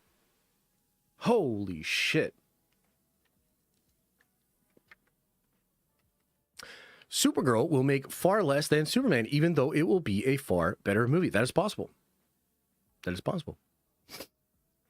We could say the same about F4, honestly asking. I think F4 is leaning a little bit more in the disappointing, although it actually had a relatively good hold. Like, for the first time since its box office, it seemed like it held better than it was expected, which is good. But, yeah, I mean, it's still not looking great for Fantastic Four. The Fantastic Four conversation, I mean, it kind of depends on how you look at it, right? Because they're not going to cancel Spider-Man 4. They're not going to cancel Doomsday, right? And also, this thing made $23 billion in 10 years. Obviously, Marvel has fallen off, and there's a lot of issues with Marvel, right? Fantastic Four, I thought it was a great movie. Maybe it wasn't exciting enough for the mass appeal audience, but I think the truth is, like, people are just kind of over Marvel. You know, like, I had this thing that I said over the weekend, and I'm not trying to, I don't want Marvel fans to take this the wrong way, because the reality is, man, I was cooking yesterday on some theories, and I'm very excited about Doomsday and Marvel's future, and thank God, because I was feeling really depressed last week. But here's the truth about Marvel, which is kind of uncomfortable. Marvel could take a 10-year break and not make any content. I'm talking about in movies, video games, shows, nothing. 10 years. And there would still be way too much Marvel. I didn't choose that. You didn't choose that. But I think that's what's happening. It's just too fucking much. Way too much. Marvel needs to pull it all the way back, brother. They need to go to one movie, maybe 2 movies a year. They need to do maybe 1 show a year. That's it. And that's not the Fantastic Four's fault. Fantastic Four movie is fucking incredible. If it were not for 7 red carpets a year since the pandemic, people wouldn't be so burnt on Marvel and they'd go check out Fantastic Four. So I don't know what the solution is there. It feels almost like a different problem. Here's the thing, to take it back to Superman, right? Because, you know, that's a fair question, you know, asking about Fantastic Four. Here's what I can't figure out about Superman. It's either the case that we should look at Superman's performance and feel bad for James Gunn because the reality is Kevin Feige cooked the fucking industry to the point where even Superman can't match Man of Steel in this year of our Lord of 2025. I can't tell if we should feel bad for James Gunn or if Gunn got incredibly lucky, because there's actually not too much evidence that outside of Guardians of the Galaxy, he can actually even do big box office. It could be the case that Superman was always going to underperform, that Gunn's Superman was always going to operate by this level, and now he has all these caveats, asterisks, and excuses. James could actually be being saved by the Marvel fall-off. That is actually 100% a possibility. We don't really know. Now, luckily for us, it kind of doesn't matter because now we have our benchmark, we have where it's at, and it needs to do better, period. The movies need to do better. They need to be more profitable. They need to make more box office. They just need to do better. So if they don't do better, we just compare it to this and say, hey, you didn't do better, get fucked. But this movie is hard to figure out because of the state of the industry. And there's a part of me that thinks I feel bad for Gunn and that Feige actually hurt Gunn's Superman movie. And then the other part of me thinks, nah, Gunn was always going to perform mid. Now he has all these asterisks and excuses thanks to Kevin Feige. I can't figure it out, actually. But again, it kind of doesn't matter because the next one just needs to do better. Like, does that make sense? I hope that makes sense.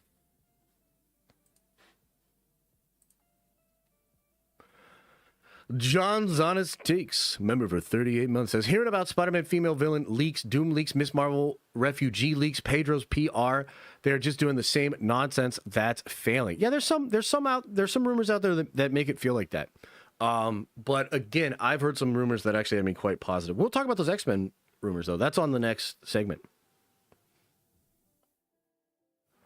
That is the next segment, actually.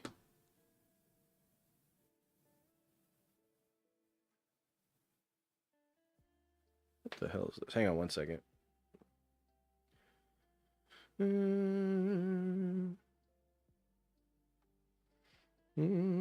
Oh, okay. Yeah, they're trying to do me some bullshit. Okay. It did what it had to do domestically and internationally is where it is faltered. Yeah, and you know, Grace brought this up on Movie Math yesterday, and it's actually a fascinating. It's really fascinating. So if you look at F1, which F1 might make more money than Superman, isn't that crazy? F1 has like the exact opposite problem to Superman, where like F1 is sitting at like 400 something worldwide and only 200 domestic. F1 proves that there are still ways to be viable in the international market for big bucks. And yet, maybe just the American market sensibilities and the wider world sensibilities are just in different places right now. You know, like it's pretty crazy. Didn't F1 just end? I'm actually not sure. I thought they extended their run and they got more IMAX screens back. So I don't know, but I think F1 is still going. I could be wrong though. Diddy Bop says, I think Peacemaker and Lanterns will be better received than Superman and Supergirl. It's possible, and if that happens, hell yeah. You know what I mean? Like, if that happens, hell yeah, I'm all about it. I'm not going to watch Peacemaker, but I will watch Lanterns, right? So we'll see. These days, you can't hide it, and you can't hide it forever, man. We're going to know the data. We'll see if Peacemaker cracks into Nielsen. If Peacemaker performs way better than the first season, that's a dub for Gunn. You know, it's a dub. If it doesn't, that's not a dub. Josh, you need to watch Peacemaker. I really don't, though. Like, I really don't. But I appreciate you. God, I need a haircut bad this week, man. I'm just letting this fucking bush head just go, bro. Maybe I should just keep it up. Warhammer might take us to the promised land. F Disney and Warner Brothers. Oh, yes. I mean, not everybody's ready to hear that message, but that is what it is, yeah. Season 2 is supposed to be super important, to be fair.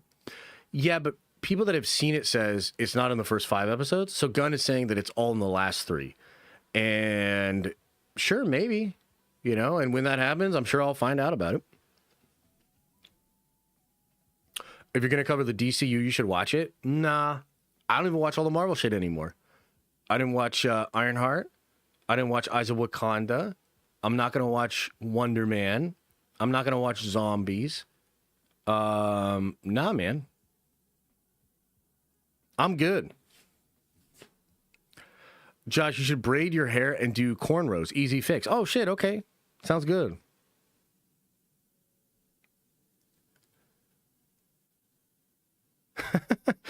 Remember how Gunn heavily criticized Marvel for having cameos and then advertised Peacemaker to have guest appearances? Oh, yeah. I mean, at this point, I feel like you have to have cognitive dissonance or some kind of issue if you don't see how Gunn just talks out of both sides of his mouth. He just says whatever the fuck he wants. I mean, this motherfucker said recently, we released Superman early on digital as a primer for Peacemaker.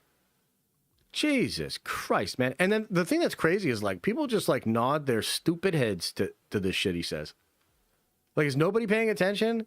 Like, that is one of the most absurd things I've heard a president try to say for a company. And a bunch of Gunn fans were just like, yes. Yes. Mind you, for the next 5 weeks, there's nothing in Peacemaker that has anything to do with Superman.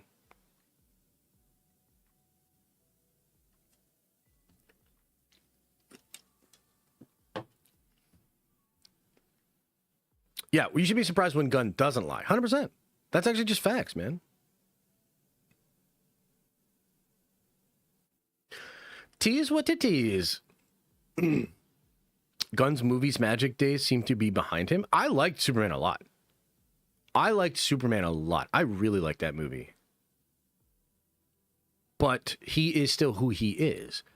And despite little buttholes like Zach Wilson #7, that are like, yeah, get over it. No, motherfucker. I calls it like I sees it. Okay, and I have the platform. So I'm just going to do what I always do. And just calls it like I sees it.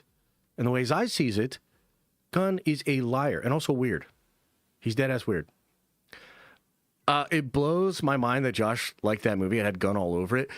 Look, man, we're just going to have to disagree with this. I personally felt, and yes, is there Gunn all over it? For sure. But I felt like he pulled it all the way back. Or at least to me, he pulled his sensibilities back as much as possible to make way for what the character needed to be. And I respect him for that. Like, that shows maturity as a filmmaker. Now, maybe Zaslav, ripped all that bullshit from him and he was kicking and streaming the whole time behind the scenes, and then Warner Bros. Is the one that actually made the call. I don't know. But from what it seems like Gunn played ball. And also, if he does play ball with corporate considerations, that's the job. And you got to respect the motherfucker for doing his job. That's your job. Gunn did a great job with this movie. He is just not doing a great job with the PR, the organization, the mapping out, like all the other aspects. He's a really good filmmaker. Probably shouldn't have been president, to be honest with you. But as far as making the actual movie, he did a great job, dude. Superman is good. Marvel Zombies, a continuation of Marvel Zombies What If episode. They are starting a fresh batch of variants. I almost couldn't get through that sentence. I felt like Jeff Snyder when Roka's trying to tell him about the multiverse. Like, you almost lost me there, Seattle KO. Almost dozed off. I don't know if you can spontaneously develop epilepsy, but I felt like it was there.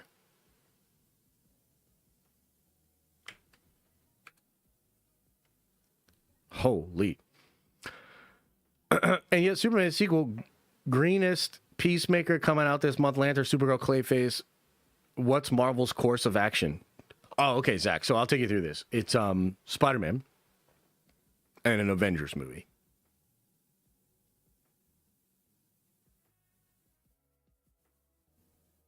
Have you heard of those characters? You know about Spider-Man? Have you heard of Robert Downey Jr.?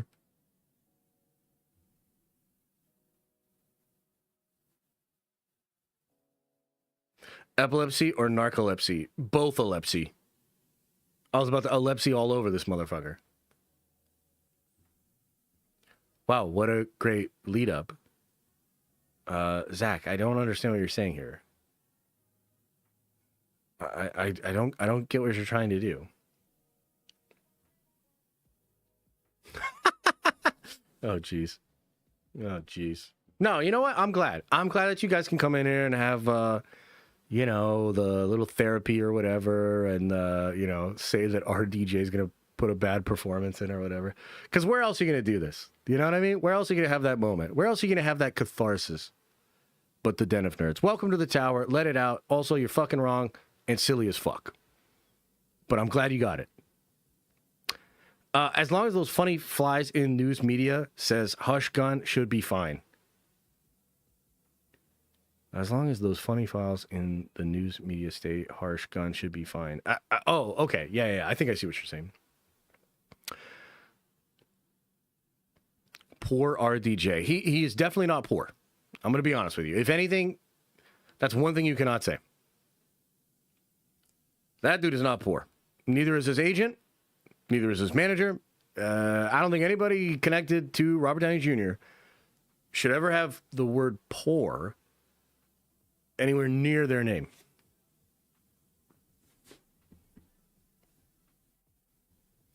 Let's all just throw outrageous takes in the next 5 minutes. So you mean like every stream we've ever done forever?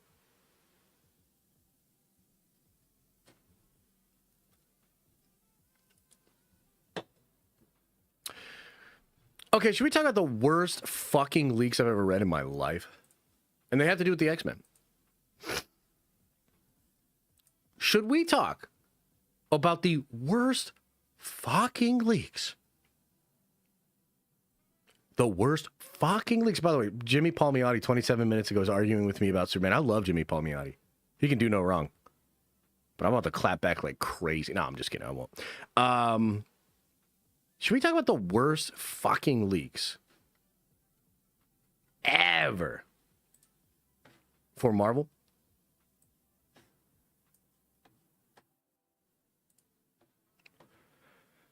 So,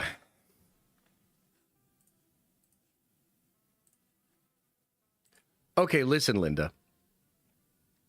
We live in a world where there are a lot of leaks and rumors when it comes to the Marvel Cinematic Universe. And Marvel Cinematic Universe has been doing some silly shit. You know, things are feeling off, content not hitting, box office getting real low. Crazy times, okay? And a lot of us, myself included, believe that their best hope, their best option to get out of this is actually in the X-Men. The way I see it, Spider-Man 4 is going to do Spider-Man numbers. That's a evergreen character. I mean, people love Spider-Man, dude. That movie's going to make a shit ton. I think Doomsday's going to make a shit ton. I know it's kind of a funny thing to be like, oh, what if Doomsday underperforms or whatever? I just don't see it. You know, if y'all going to line up around the block for the fucking Minecraft slop, you're going to line up for the RDJ slop. I'm sorry. I don't mean to be cruel, but that's what it is. Those same motherfuckers are going to line up for that. Okay. I think Doomsday guaranteed to perform. I think Secret Wars is guaranteed to perform because it's spectacle. The real test becomes after all of that is over and you got this new cast of X-Men and you're just left with this new version of the MCU. That's where the real test begins. That's like, okay, outside of all of this crazy shit you just did, and outside of leaning on Robert Downey Jr., and outside of leaning on Spider-Man, can you rebuild this cinematic universe using a new young cast of the X-Men? Okay?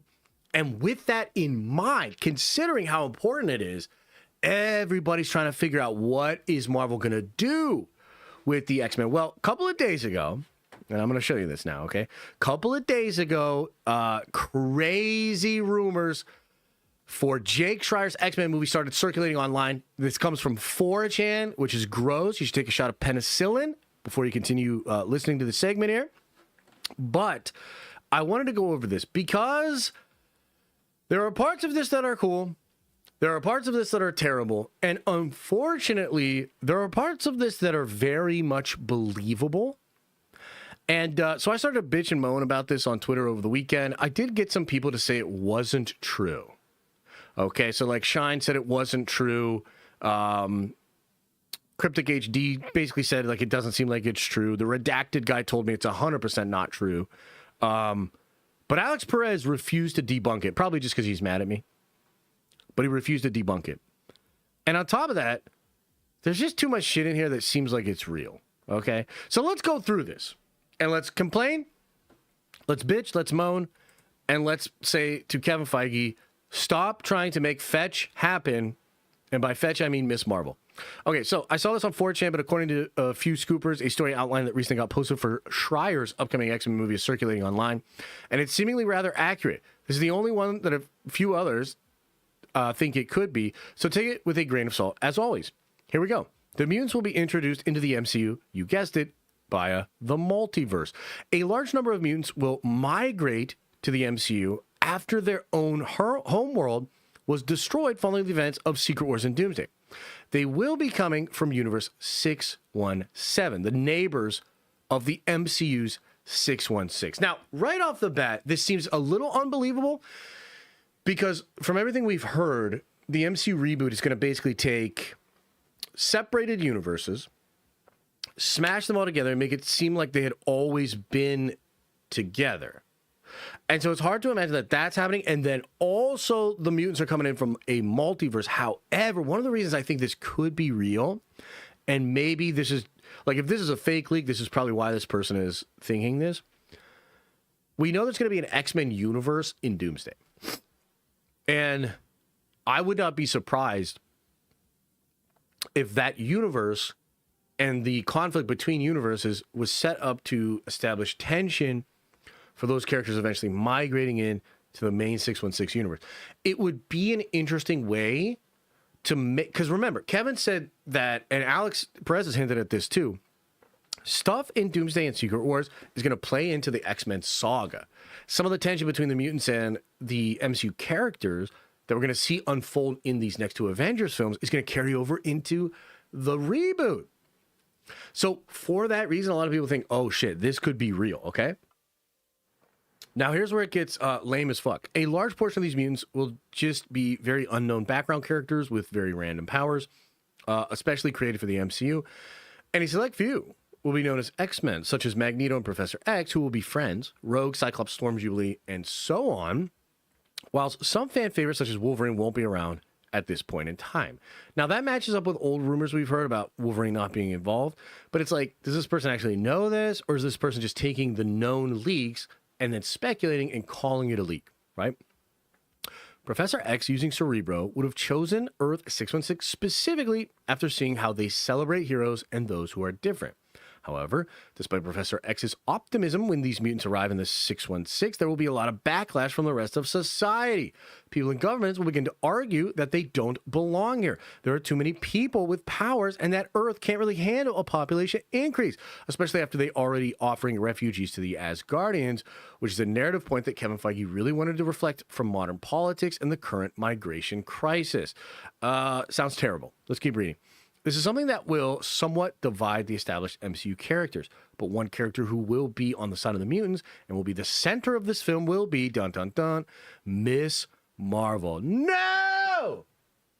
In this film, she will make herself known to the mutants and become an ally, having been able to relate to them with the fact that her parents migrated to the U.S. in search of a better life, which as a result of her and her family have received discrimination. Jesus fucking Christ. Now, as I said, above at this point, Magneto and Professor X will be friends. However, whilst Professor X will be a lot more sympathetic to the humans who want them gone, Magneto will be a lot more angry and fearful, having just come from a universe where mutants were treated like dirt and discriminated against. So whilst Professor X believes that they should simply be patient and respect towards this new Earth, believing they will eventually come to the right decision, whether they should be allowed to stay or not, Magneto will begin to form plans with smaller bands of mutants in order to turn the tide. At the center of this plan will be Miss Marvel, who Magneto will discover has a mutant gene that was unlocked by the cosmic radiation given off by her bangles. Up until this point, Professor X and Magneto, presumably the humans of 616 universe, don't possess a mutant gene. Magneto will discover, after coming into possession of government files, that a similar thing happened with Scarlet Witch and Quicksilver, who gained the powers after being exposed to the power of the Mind Stone. In this film's climax will lead to Magneto using Miss Marvel and her bangles to trigger a dormant mutant gene for everyone who possessed it on Earth. Magneto will see this as a way of uniting the refugees of 617 and the inhabitants of Earth 616. This will also later introduce 616 variants of certain mutants, such as Wolverine. In the backdrop of this, Professor X and his team of mutants will be wishing to prove their value to 616 Earth by completing missions, offering knowledge, and even helping certain Avengers, such as Sam Wilson's Captain America, on their own missions. Oh my God. So first off, chat, do you like this? Do you not like this? Tell me how you're feeling. Do you like this? Do you not like this? What do you guys think? Yeah, it's terrible. It's fucking terrible. This is fucking awful, bro. First Gaming 9 says, I'm fine with it. Oh, okay. Listen. Luckily, a lot of people have come forward to say this is not true. Here's the problem I have, though. I keep saying to all these people, so no Miss Marvel? Thank God. Get Miss Marvel out of my fucking face. I don't want her anywhere near the mutants. I don't want her to be the center of the mutant saga. I don't want to be the center of the mutant character. Honestly, would rather her just go away. And none of them are like, oh, yeah, that's happening. In fact, some of them are like, well, she is a mutant. Bro, shut the fuck up. What are you trying to tell me? That part of this is true? Oh, my God. If Kamala Khan stands on some kind of soapbox and has her fucking, you need to do better senator moment, and it's all about how she was an immigrant, and now they need to accept her as an immigrant, and then we need to accept the mutants as immigrants. Oh, my fucking God. It's totally cooked. That would be trash. That would be so trash. Okay? So I'm really hoping that that's not what it is. However, I can't ignore all this shit about Miss Marvel. So, like, dude, there's been this ongoing thing with Miss Marvel where Kevin Feige had her killed in a Spider-Man comic, only to then be resurrected in an X-Men comic, only to then become part of the new X-Men stuff. And G. Willow Wilson, the original writer, has said this is stupid. Most of the Marvel fans think this is stupid. It just feels so silly. And it feels like it's all been done to try to force Miss Marvel into the mutants, into the X-Men, and I just don't understand it, dude. I just don't understand it. And even if all of the other shit in this leak is not true, that Miss Marvel bit is so bad.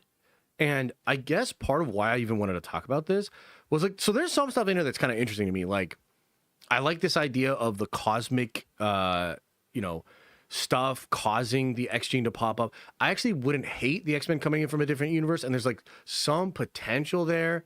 And it almost seems like they have to with like X-Men and Hugh Jackman's Wolverine, right? But man, this, you know what this feels like? This feels to Kevin Feige. This feels to Marvel Studios. I'm personally hoping that whatever they do with the X-Men is X-Men. I want it to feel like the old school X-Men. I want it to feel like X-Men 97, all these different things, dude. That's what it should be. This feels like, oh, we need to do the MCU version of the X-Men. We need to do the Kevin Feige version of all these characters. And you're going to know for sure it's so different than what came before. And I'm worried, chat. I am worried that if any part of this is true, especially the Miss Marvel bit, it will take Marvel's best fucking chance to actually get this thing back and squander it. Like, do you guys understand what I'm saying here? Like, this dead ass might be Marvel's last chance to actually get this shit back on track and to persist and to be able to put out 1 to 2 movies a year that actually build a story, that sound really cool, that are really interesting. Oh my God. If this is actually what it is, if any part of this is true, it's a fucking disaster. And so I'm kind of putting this out there a little bit to kind of like wave a flag to get you to understand it. And I actually would not be mad if there was a series of conversations that were had very loudly on social media that were basically like, fuck Miss Marvel being a part of the X-Men, get that shit out of here. Because I think there needs to be enough pushback from the fans to get them to abandon this idea. And the tough part is they're pretty committed. Like, he obviously really likes Kamala Khan. They let her write a comic. What? Jesus. So there needs to be some kind of pushback from the fans, enough to say, hey, man, stop trying to make fetch happen. Please don't put this character into the mutant shit. Abandon ship and just do traditional X-Men. That's what it's going to take. So, yeah. What do you guys think, man? Like, what do you guys think of this? I thought she was the new Nick Fury assembling the Young Avengers. Let her do that. Let her do that. Put it in a Disney Plus show so that I can ignore it. Kamala is cool. This is just Kevin trying to change Marvel now. Dude, Kamala was cool in the comics. Like, there's actually some cool stuff with Miss Marvel in the comics. I don't know why, Kevin. Like, I just don't know why they were like, you know what? We're going to take this character and we're going to change her powers. We're going to change her origin. You know how she was like this really popular character with all, like, dude, it doesn't make any sense. What are we doing here?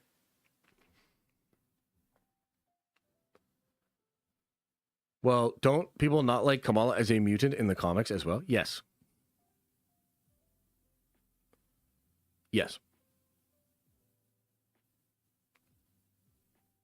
Why would Kamala be the lead when Marvel's flopped? Makes zero sense. I agree with you. Stop lying. You know you love that leak. That's some weird energy, brother. Neonic 7395. You got some weird ass energy, bro. Is it time for Kevin to go, Josh? I don't think so, but he needs to solidify his place in this thing over the next couple of years. You know? Like, if this ends up being true, yes. It's like, no. You know, look, and Kevin has done shit that I don't like, right? So, like, I think Ralph Boner, like, I know we all, like, joke about Ralph Boner and all this, but I would, like, deadass, like, that is a terrible idea. You fucked that up, Kevin. That's a silly-ass idea. Shouldn't have done that. The Ancient One, that's a Kevin Feige idea, one that even he admits was stupid, you know? Trevor Slattery and the Mandarin, I think that shit was stupid. So Marvel, it's not like Kevin Feige has not done this shit before. There've been a lot of boneheaded, stupid, silly-ass decisions that have been either coming out of Parliament or coming out from Kevin Feige. But there have also been incredible things. You know, like the reason Hugh Jackman's hair even looks like Logan at all is because a young Kevin Feige made the costume department change his hair on the set of the first X-Men film. So, like, this dude has done incredible stuff for Marvel, and occasionally, I just think some of the stuff he thinks is cheeky and fun, I don't personally enjoy. But we've kind of gotten to a point where the shtick is a little bit up, and we're, like, really looking at all this new stuff. I think that a freshness would do us some good, you know? But at the same time, like, Kevin is still that guy. I'm just really interested. Like, it's hard for me because I love Thunderbolts and I love Fantastic Four. So it's hard for me to come off two bangers, in my opinion, and be like, hey, it's time for him to go.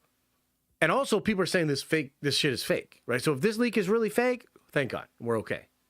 But, yeah, I'm starting to wonder myself, you know?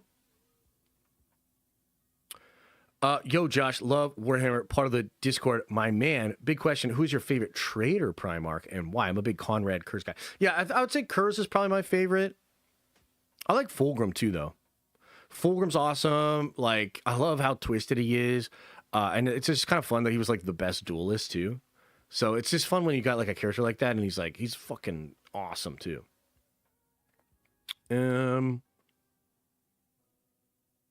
Yeah. You know, Mortarian's actually kind of an interesting trader. Like, the fact that he's so against chaos and then he becomes a demon prince of chaos is so interesting. And then there's stuff in, like, during the Plague Wars where some of the Space Marines claim to even have more, like, they're more pure servants to Slaanesh, whereas Mortarion, because he's a Primarch, he's not all about Papa Nurgle. He's a little bit about his own personal vendettas, revenge on his brothers, etc., etc. And there's actually some really interesting interplay there where some of the Space Marines feel like they have more authority to speak about what Nurgle wants than even Mortarion. It's kind of interesting.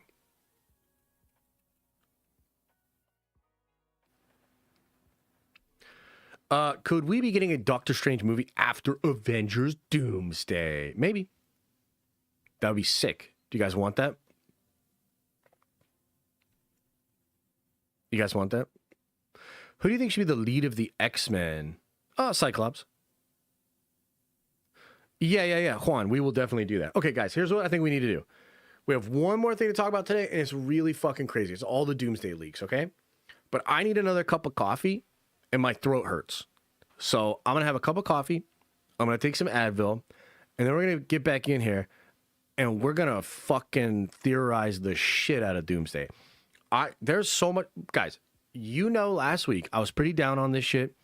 By the way, shout out to Rob and shout out to you guys, because that clip of me and Rob from last week is almost up to 50K on the Clips channel. That's awesome. You know, I really appreciate that. And I thought it was a good talk. But guys, last week, y'all know I was down. Oh, I'll get to your chat, brother. Just give me a second. When I come back in here, I'll go over all the chats before we get into the Doomsday stuff. You guys know last week I was down. I was fucking depressed, bro, which is probably why I was going so hard on Deadpool on Friday. And then Alex dropped some leaks over the weekend that literally got me excited. And then Sunday, because I had a busy weekend with family, Sunday I was finally able to like sit down and do some research and do some theory crafting. And guys, by the time I was done yesterday, I was all the way back to being incredibly hyped up for Doomsday and Secret Wars. So if you, like me, were a little bit down last week, I'm about to pick you right the fuck back up, okay? So just relax. Give me 2 seconds here. Let me get coffee. Let me get some Advil, and then we'll do the damn thing, okay? I'll be right back. Here, maybe I should put...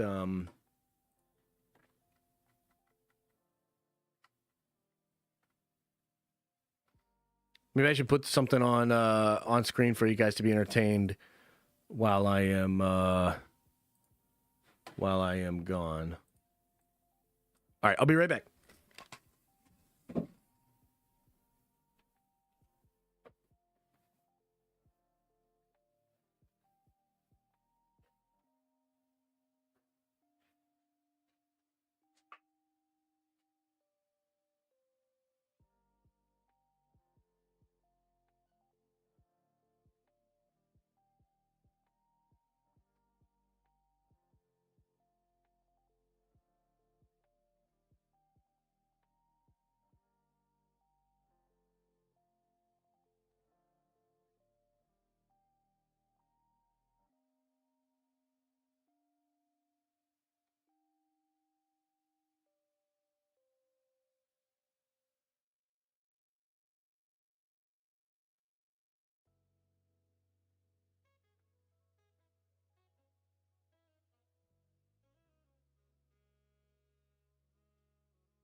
I always liked Chun-Li.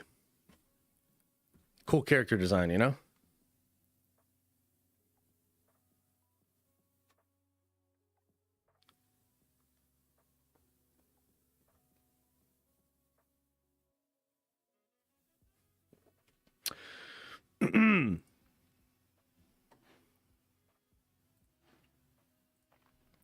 Anyway, let me catch up on some soupy chats here, and then we'll get into the Doomsday shit. DC looks so good now. LOL. Seems like Feige checkmark. Okay, bud.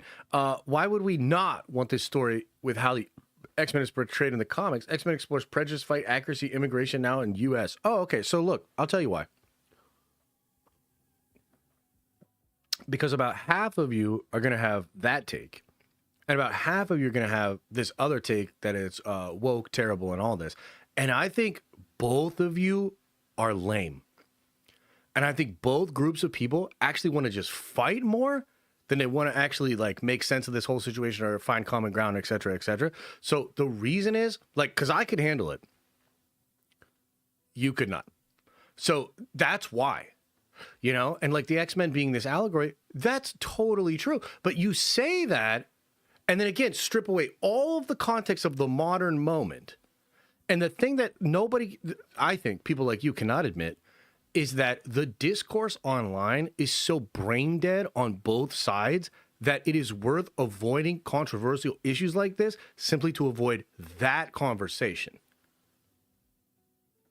Do you know what I mean? And by the way, you don't have to feel that way, because you could be in either one of those camps and feel as though the whole world should just give you what you want.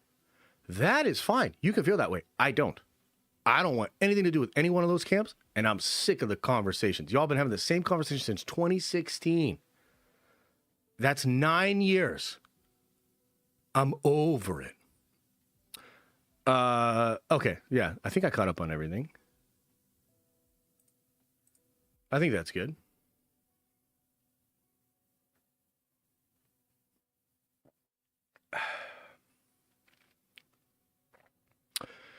What do you think we'll get the first look at Doom's costume and his mask and stuff? I don't know. Maybe summer? Maybe next summer?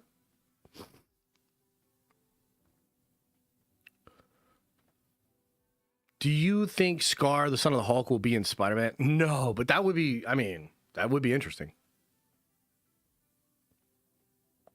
You want the X-Men movie to be safe? Like no political views in it? If I did, let me ask you this. D Danker...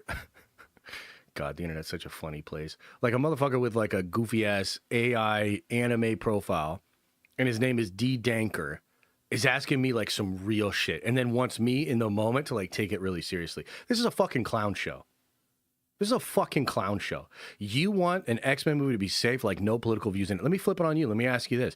If I did want that, why do you think I would want that? This motherfucker's like, get serious, Josh. With your AI profile? Shut the fuck up. Here's the answer. Yeah, play it safe. And the reason is, you. Your ass can't handle it. I can handle it. I can handle the most woke X-Men in the world, and I wouldn't give a fuck. But I tell you what I cannot take is a bunch of dumbasses with anime fucking AI profiles like you chirping about it on Twitter. I am so over that. Mate, you need a holiday? Oh, you're not wrong. You're not wrong about that. I thought the point of the reboot was to get rid of all the bad characters. I think that is part of it, yeah.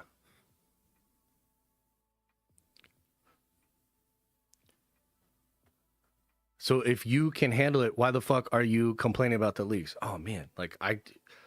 Oh, man. So the reason is to try to avoid it. Because what I can't handle is you. I thought that was obvious. Like, I thought I had spelled that out already. X-Men is woke. If you don't know this already, you don't know X-Men. Yeah, that is case in point, Julian Edwards, 1288. Case in point of the exact type of shit that I don't want to hear for the next 5 years as I cover Marvel. So thank you for perfectly illustrating exactly the type of stupid internet-brained, short package, no attention span, dopamine-derived, dumbass motherfucker comments that I don't want to hear for the next 5 fucking years. Thank you.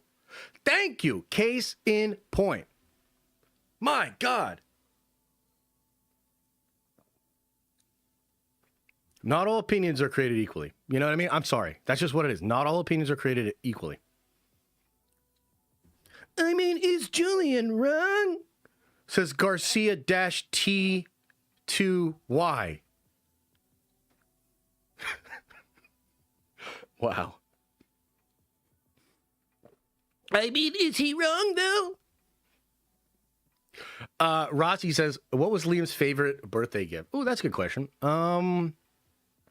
He really liked his piano. He's been playing a lot of his piano. He got a fishing pole. He likes his fishing pole. Yeah, I don't know. You know, it's funny. He's not really feeling his bike. He got a bike, dude. This little kid got like a whole like really nice ass bike, and he's just not feeling it. So it's kind of funny. Chill. I was just asking. You didn't have to cook me like that. Look, I'm not trying. Fuck it. I am trying to be rude. I'm not necessarily trying to make it personal, but like, it is the case that I am over that conversation. It is the case that I think a whole bunch of people that don't actually understand these issues or have something to say, but are treating political points like sports teams, and they just want to cheer for their side and say the other team is bad. It's so brainless. It lacks nuance. It's just like all this low-hanging fruit. Like, that's like what the internet is, right? And part of the problem with Marvel, like dead ass, like there's a part, it's jokes, it's memes, and it's funny that Josh gets mad. But at the same time, there's truth here. There's actually like real truth here. And the fact that Marvel's big mistake over the last 5 years was creating content that could be viewed through the lens of that so trite and tired argument is actually a part of what has hurt Marvel. So like, dude, I know it might feel like, whoa, dude, this dude just torched me out of nowhere. Nah, brother. I've been dealing with this shit and people like you for like the past 8 years. And like, I don't know what else to say. It's like, I think at some point, I got to be honest with you. I actually wish more people were like me. I wish more of the common sense people in the middle that mostly keep out of this shit, I wish we all got together and started flaming the left and flaming the right together. That actually, to me, would be the greatest shifting of culture ever. Where the most of us that are fucking normal, because like, dude, for every one of you that says some stupid shit like that, there's 10 people that are tabbed out, letting it go constantly, that are normal motherfuckers. And I appreciate you guys. Thank you for watching. But you and I should get together and start fucking torching these people on the left and the right. Even worse. Even worse. Because what else other than social shame could get these idiots to shut the fuck up? I don't know. I don't have an answer. I don't have an answer. God.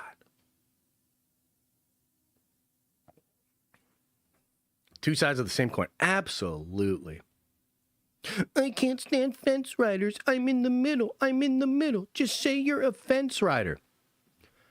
If the only options are the fence or that group of idiots and that group of idiots, brother, my ass is staying on that fence. 100%.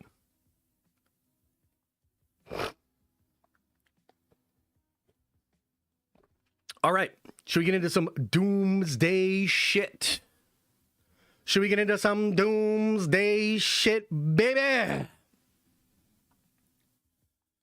Okay, so let's talk about how I basically almost gave up on Marvel and Doomsday and Robert Downey Jr. and all that shit last week, and yet somehow, some way, they brought me back. Somehow, some way, I actually got hyped up for Doomsday again. I actually got excited for Marvel again, and a lot of it has to do with this right here. I'll pull this up for you.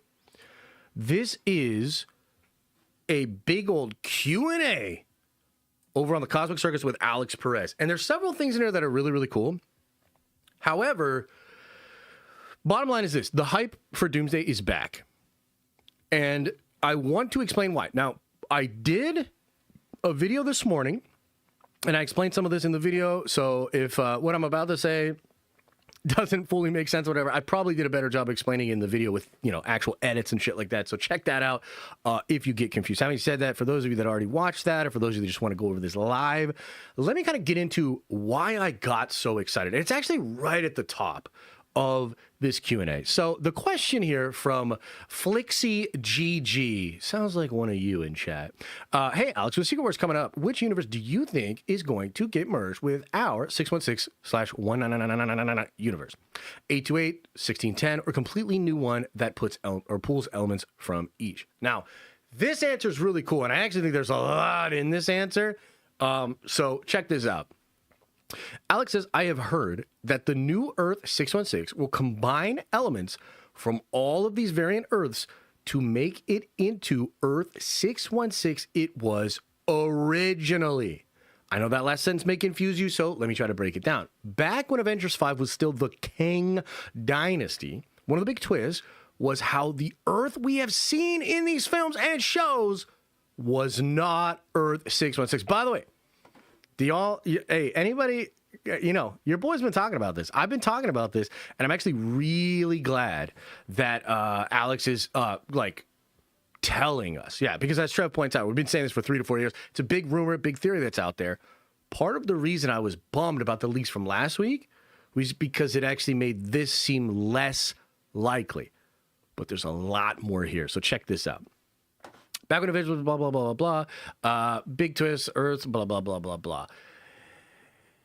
Earth 616, but rather a version of Earth 616 cultivated by He Who Remains that removed many heroes from what was originally Earth 616. This would have been called Earth Prime. It's why Doctor Strange vaguely remembers the Fantastic Four as a band that charted in the 60s, instead of them being world-renowned astronauts who gained powers after a space exploration, or why Eric Lyncher never became Magneto, or why Charles Xavier was a simple college professor. Now, dude, we need to peel back the layers of that sentence because it is very telling, okay? So first of all, I want you to think back to that moment in Multiverse of Madness when the Illuminati is introduced to Steven, and they say, read Riches of the Fantastic Four. And Steven's response was, didn't you guys chart in the 60s? And it was played as kind of like an offbeat joke or whatever, right? Now, here's the thing. What kind of a memory does Stephen Strange have? Anybody? Anybody? Bueller?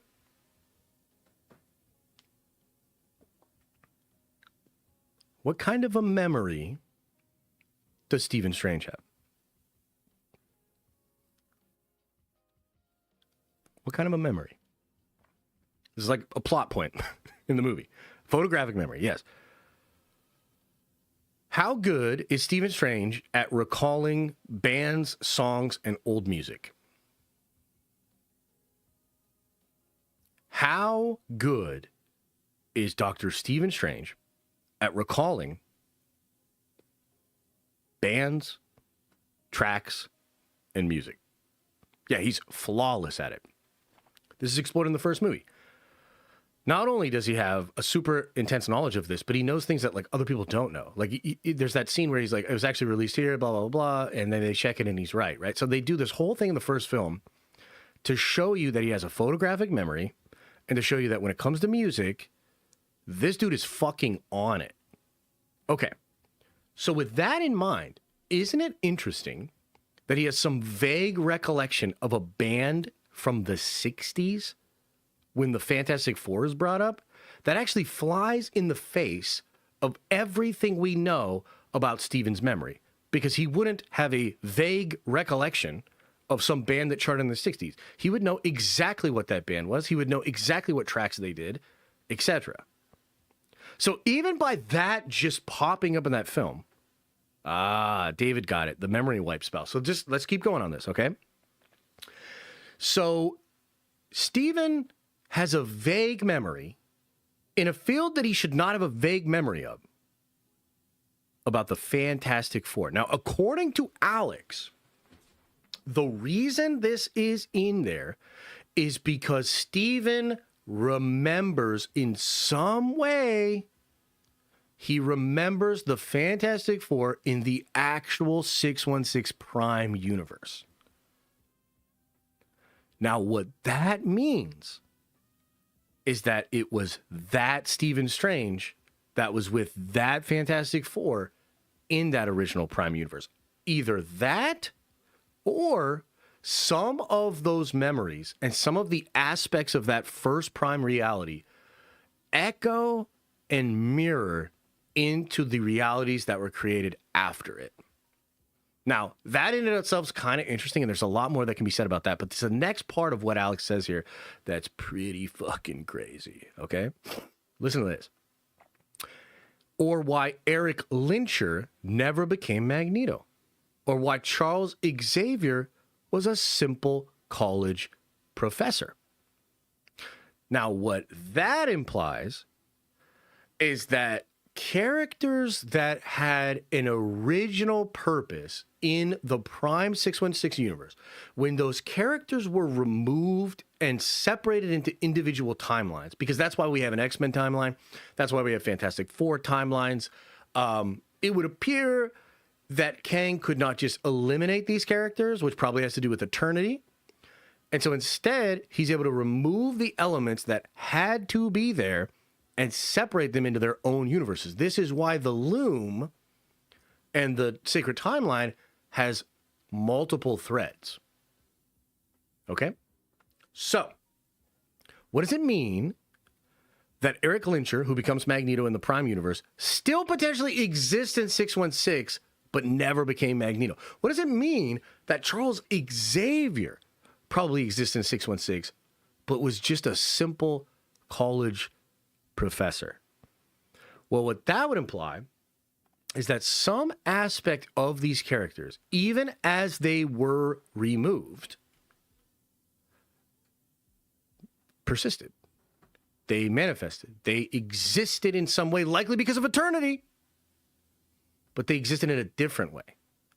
So, what if there's a Patrick Stewart, Charles Xavier in 616 right now that just never became a mutant? Right? What if there's an Eric Lyncher in the 616 right now that just never became Magneto? What if there's a Norman Osborn in 616 that just never became the Norman Osborn that we know from the comics? Interesting. Let's read on. The reset expected in Avengers Secret Wars would alter the course of the events and bring it into an Earth that has always been meant to be filled with Avengers, X-Men, and Fantastic Four. And we'd basically be in the middle of a timeline where everyone in the world thinks that this has always been the case since the beginning of time. Think of the episode in The Flash from season 6 that occurs after Crisis on Infinite Earths. And Cisco has a meltdown about the consequences of that episode, probably episode 10. That summarizes what Marvel Studios' plan for the main Earth post-Secret Wars would look like. Now, what's kind of wild about this is it seems like that's still the plan. Alex uses various language here, but some of the language he uses implies that it is actually still the case that this will be what the reset looks like. Because he's asked about what the reset actually is, and then he references things that he heard when Kang Dynasty was still Kang, while also kind of saying that it's still going to happen. So if this is still what it is, then there's something really weird and trippy going on in the MCU. Okay? And it's still very possible that this is something that will be explored in Doomsday. Okay, so let's go back to the leaks from last week. Okay?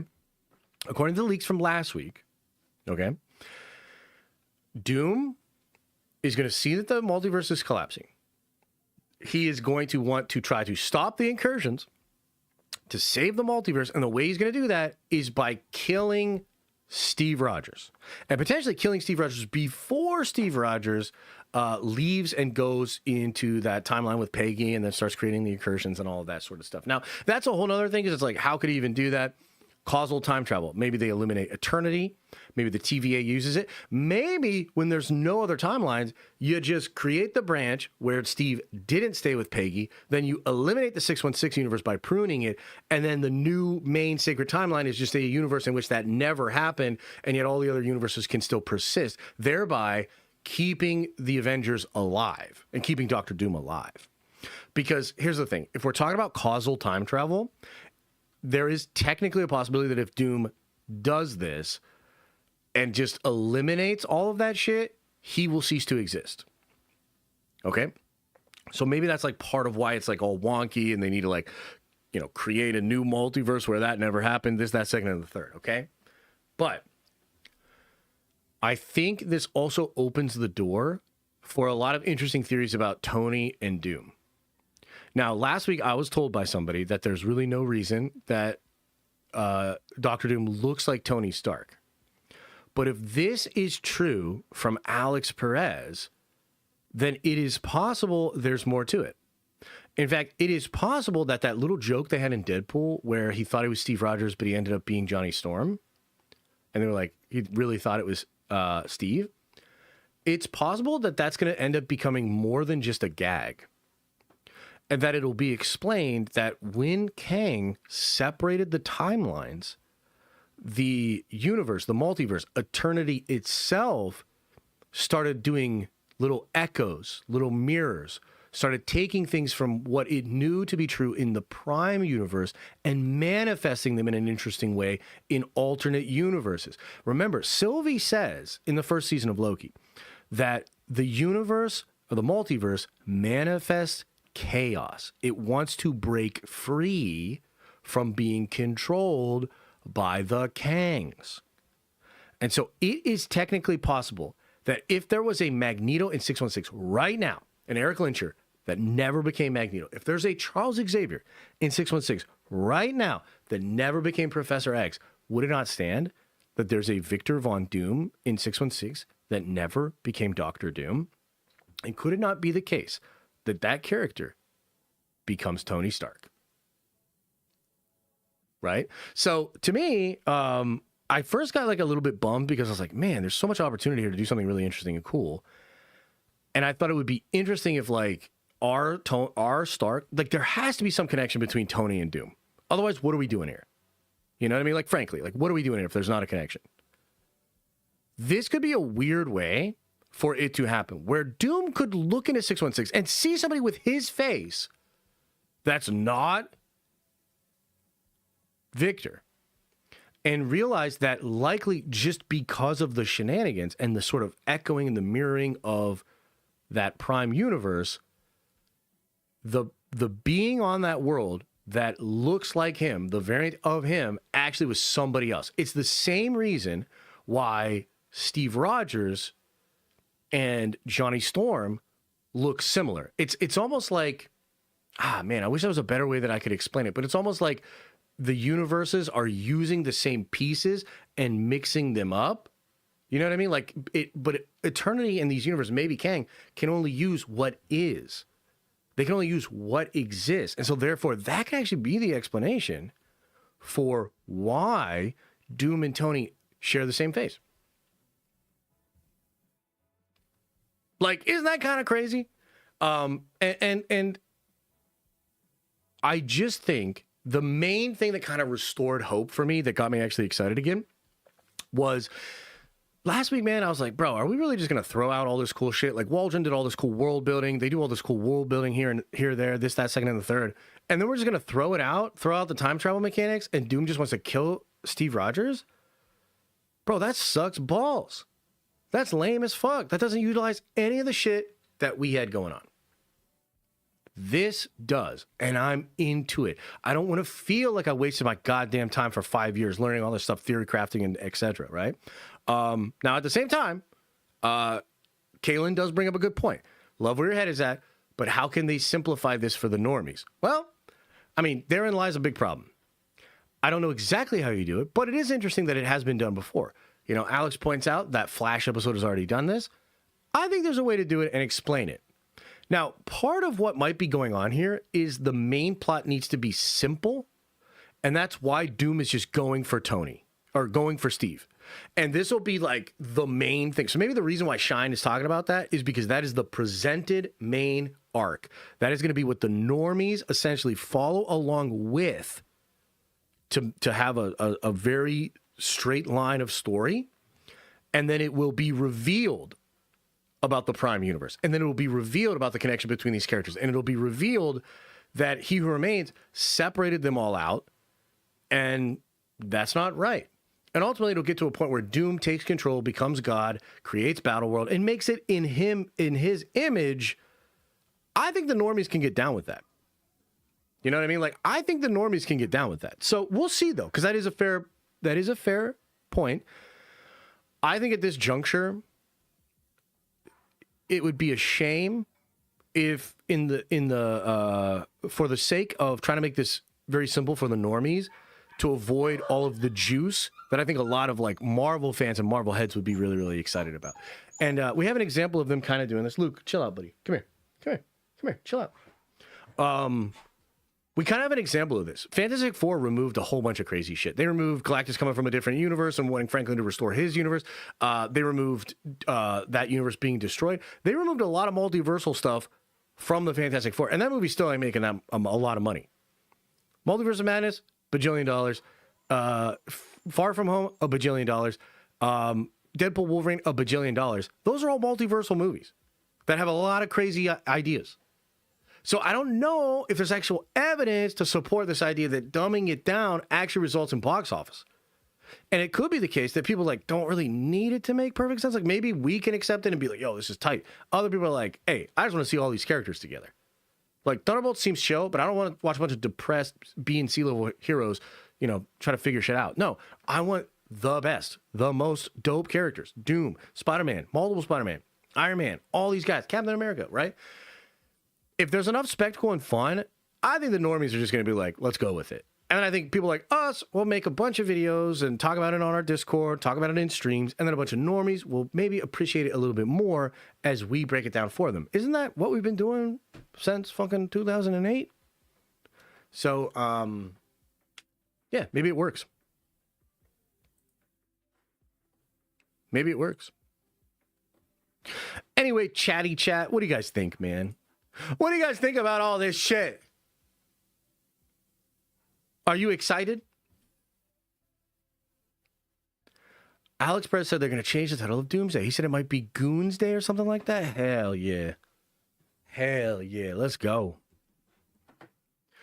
We need Edward Norton as the Tremboloni Maestro Hulk. That would be sick, dude. How did I get into magic? Oh, man. I had somebody in high school show me magic, dude. Like, I remember it was a green, big stompy deck. Just a bunch of, like, trolls and, like, big-ass monsters and shit. And I just loved it, man. I loved it ever since high school.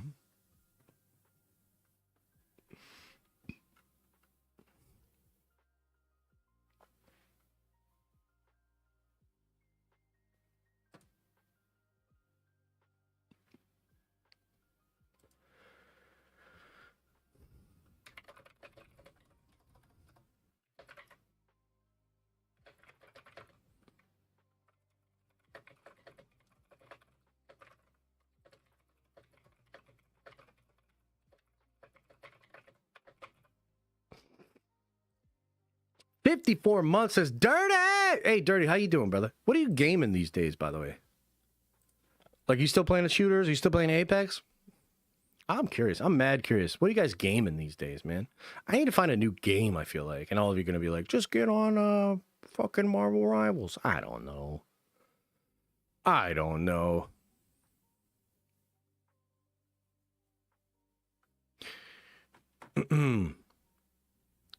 Will Haley Atwell's twins be in Doomsday? That's what the big screen is for, brother. That's what the big screen is for. I still play Marvel Rivals. I like Marvel Rivals. I don't know, man. I just want something new. Dawn of War 4 will be out later this year. Is that true, though, Adam? Is that even true? Josh, will you watch Mando and Grogu? Yes, I will. Apex is low-key kind of fun right now. Nice. Battlefield 6, Rainbow Six. And I'm good, man. Just being a dad and working. I hear you there, brother. Sashin says, I am confident. Ah! Marvel Snap. How's Marvel Snap doing? People still playing that? Valrak promised it's getting announced by the end of the month. Oh, he promised, did he? Okay. He's on vacation this week, huh? The whole joke with Steve not wanting to tell Sam about his life could be similar. Not actually a joke, but a deeper reference point. Could be. Could be. Yeah, I mean, look. Here, can I just say this, too? And please, just really hear me out on this. Lean into this. And Paul made this point. Paul made this point in one of his videos. I forget what video it was, but I was watching one of Paul's videos, and I just remember being like, hey, man, that Brit actually made a good fucking point here. He said, it's not like when they wrote On Your Left in Winter Soldier, they knew it would be a big callback when Sam pops out in Endgame. They didn't write it that way. It was more like they had all these lingering ideas and threads, and then when they wrote those movies, they figured out a way to pay some of them off.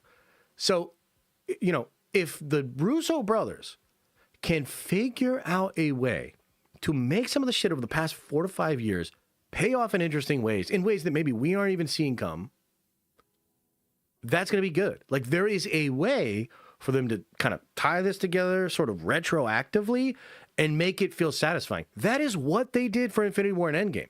Like, I'm telling you, not all that stuff was not figured out. All that stuff did not have an ending in mind when it was created. They took what they had established and figured out interesting ways to pay it off. That's writing. That's just storytelling. So that is completely possible for Doomsday. That is completely possible for Secret Wars. You feel me? Yeah.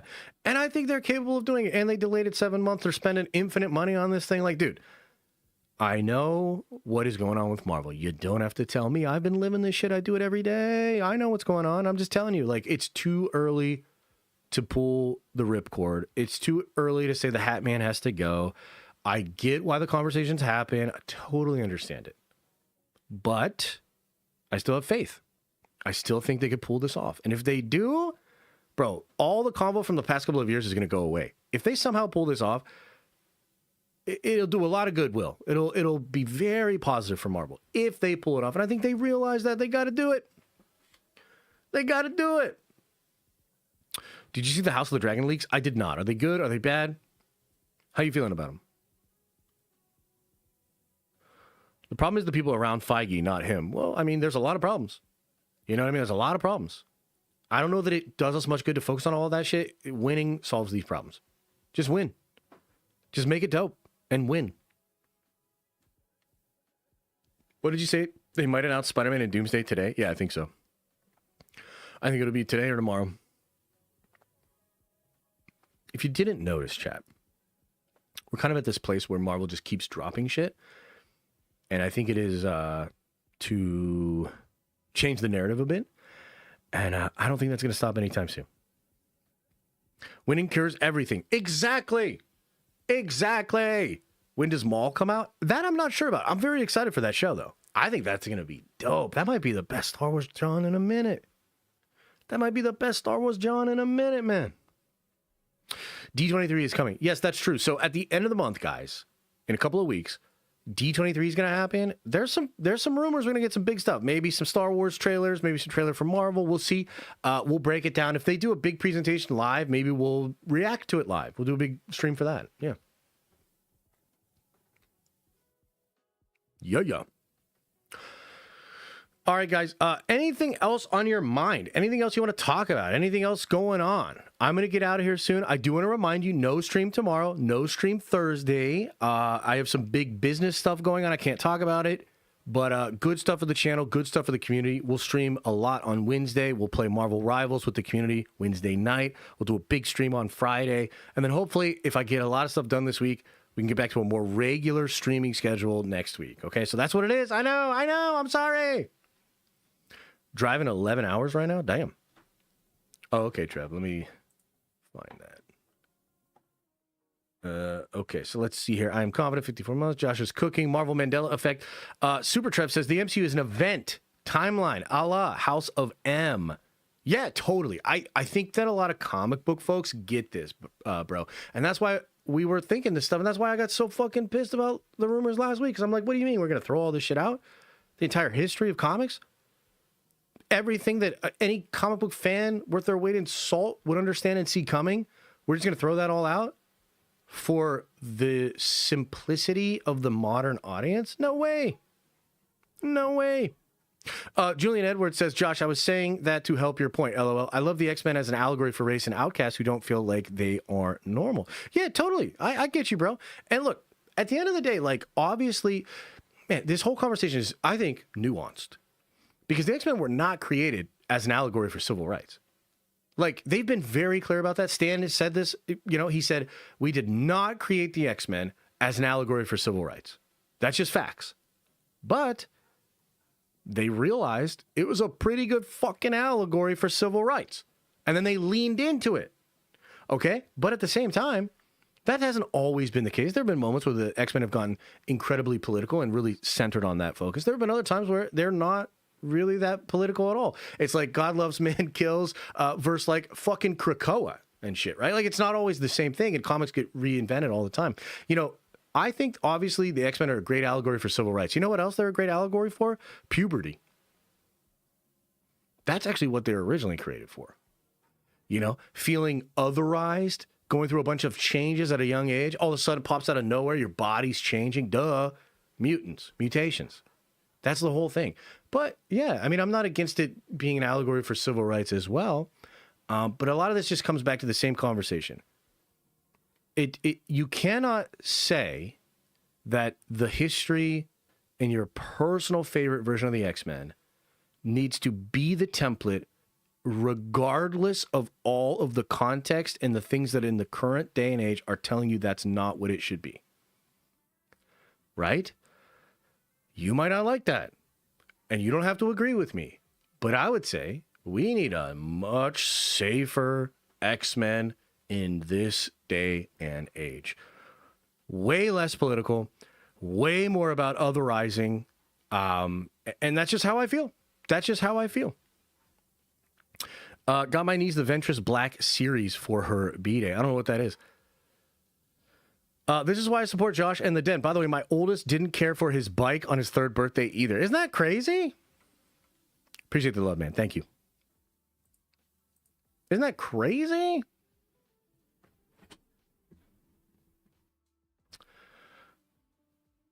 If they do TS a variant of Doom, a ton of MCU fans will check out. That shit, it was hated when making it sound online. Yeah, I don't know that it'll be exactly what I thought it was going to be. It might just be more the case that, like it just might be the case that Tony Stark in 616, after Victor was removed, for whatever reason, Eternity decided he's going to be the, like, Victor. Like, that it is Tony still, but he looks like Victor, and the reason he looks like Victor is actually cosmic. It's not just a coincidence. Like, does that make sense? Like, it could still be a version of that, but we'll see.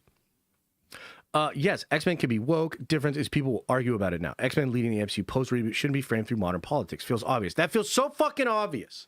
That feels so fucking obvious. But look, there's just some people out there that just don't see it that way. And I mean, frankly, a lot of them are on the left. And they're like, no, it needs to be this. And I am going to put my head in the sand and ignore the wider context and ignore all the people in the middle that don't care about this as much as I do. They're all wrong and have wrong think. And it should just be the way I personally want it to be because I am right and I'm on the right side of history. And those kind of people suck. You know what I mean? It's like they think they can be inconsiderate, grumpy, and rude because they're virtuous. And I'm just like, bro, I don't want to deal with that. I don't want to deal with that for 5+ years as Marvel continues to create this stuff. And I think that's fair.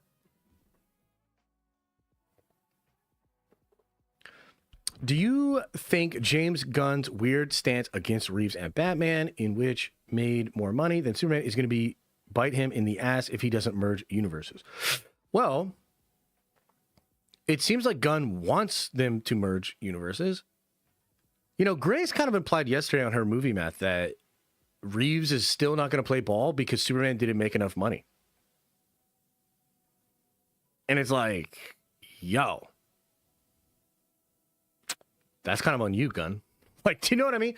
Like, if you would have made a more commercially viable product and been able to resonate with maybe overseas audiences a bit more, maybe Matt would have said yes.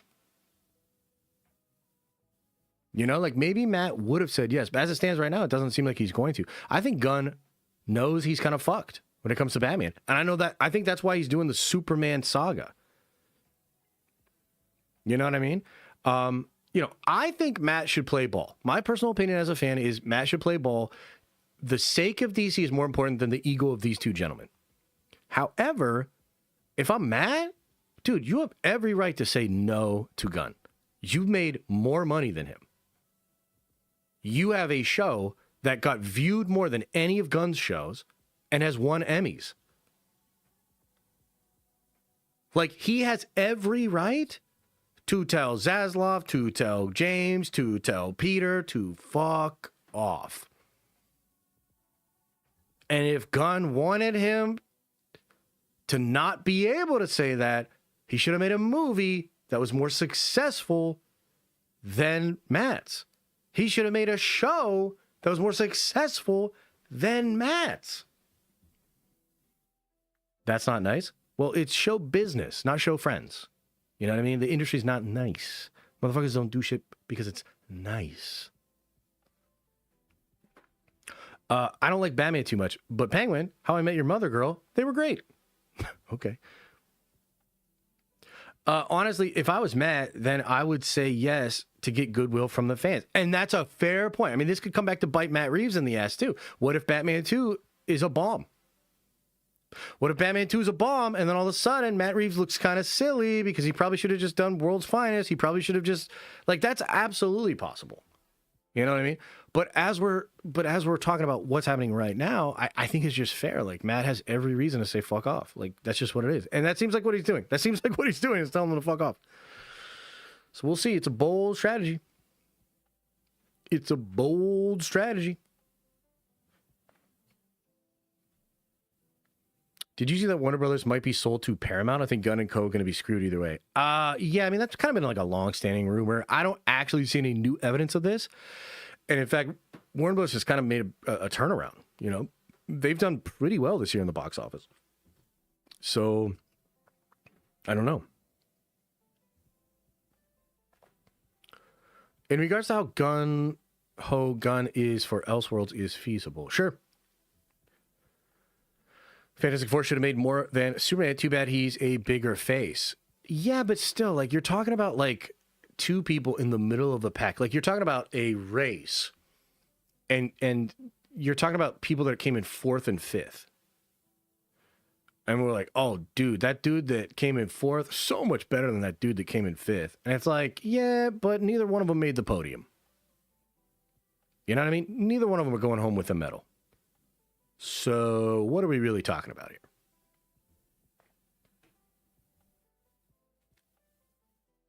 here? Yeah. I wish Feige was active online. I feel like we only see him once a year. No, dude, totally opposite of that. It's actually brilliant that he's not. So much better for him that he's not. All right, everybody, I got to get on out of here, guys. I appreciate you, man. Thanks for being here. Thanks for hanging out. Thanks for chilling. Let's see here. Codename 1317 says, hey, Josh, it's my nephew Leonardo's 4th birthday. Mind a shout out, please? Hey, Leonardo, happy birthday, brother. 4 years old. That's a big freaking deal. Hope you're having a good day, man. Hope you got some good presents. Can we get some birthday love in the chat for Leonardo? I love that name too, man. Really cool name. Okay, everybody, I got to get on out here, man. Much love to you all. Appreciate you. No stream tomorrow. I know it sucks. We'll be back at it Wednesday. Double dose of streaming. Videos throughout the week. No stream Thursday, but I just got to get shit done, and then we'll be back at it Friday, okay? I appreciate you all. Thank you so much for being here. Much love. And as I always say, I hope you are having an awesome and a nerdy day. And I'll see you in the next video.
Is everybody gone? Did everybody leave?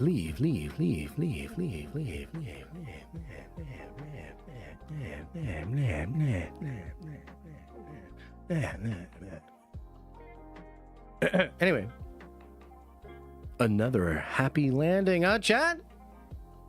I didn't even think that was too wild. I mean, maybe I got a little wild here and there, but I didn't think it was too bad. What do you guys think? Am I going to wake up canceled? Am I going to go to Twitter after this stream and like, oh shit, it's over? I didn't think it was too bad. I felt like we kept it pretty chill. You know, I got a little fired up here and there. Fuck it. Yeah. All right, everybody. Appreciate you, man. I hope you got filled in today. Lots of fun news out there. These will come out of clips over the next couple of days. I'm definitely cooking some... Dude, I got so much cool Marvel theory. I'm cooking a lot of Warhammer content, too. And then I got some business stuff happening this week, too. So a lot of good things, man. The future is bright. And I appreciate you guys. So thank you for being here. Yeah. Sorry about no stream tomorrow. I'll make it up to you on Wednesday. Trust the process. We got to do what we got to do, okay? Much love. Hope you enjoy the rest of your day. Hey, do me a favor, actually, too. Open up your third eye and watch out your stinky butthole.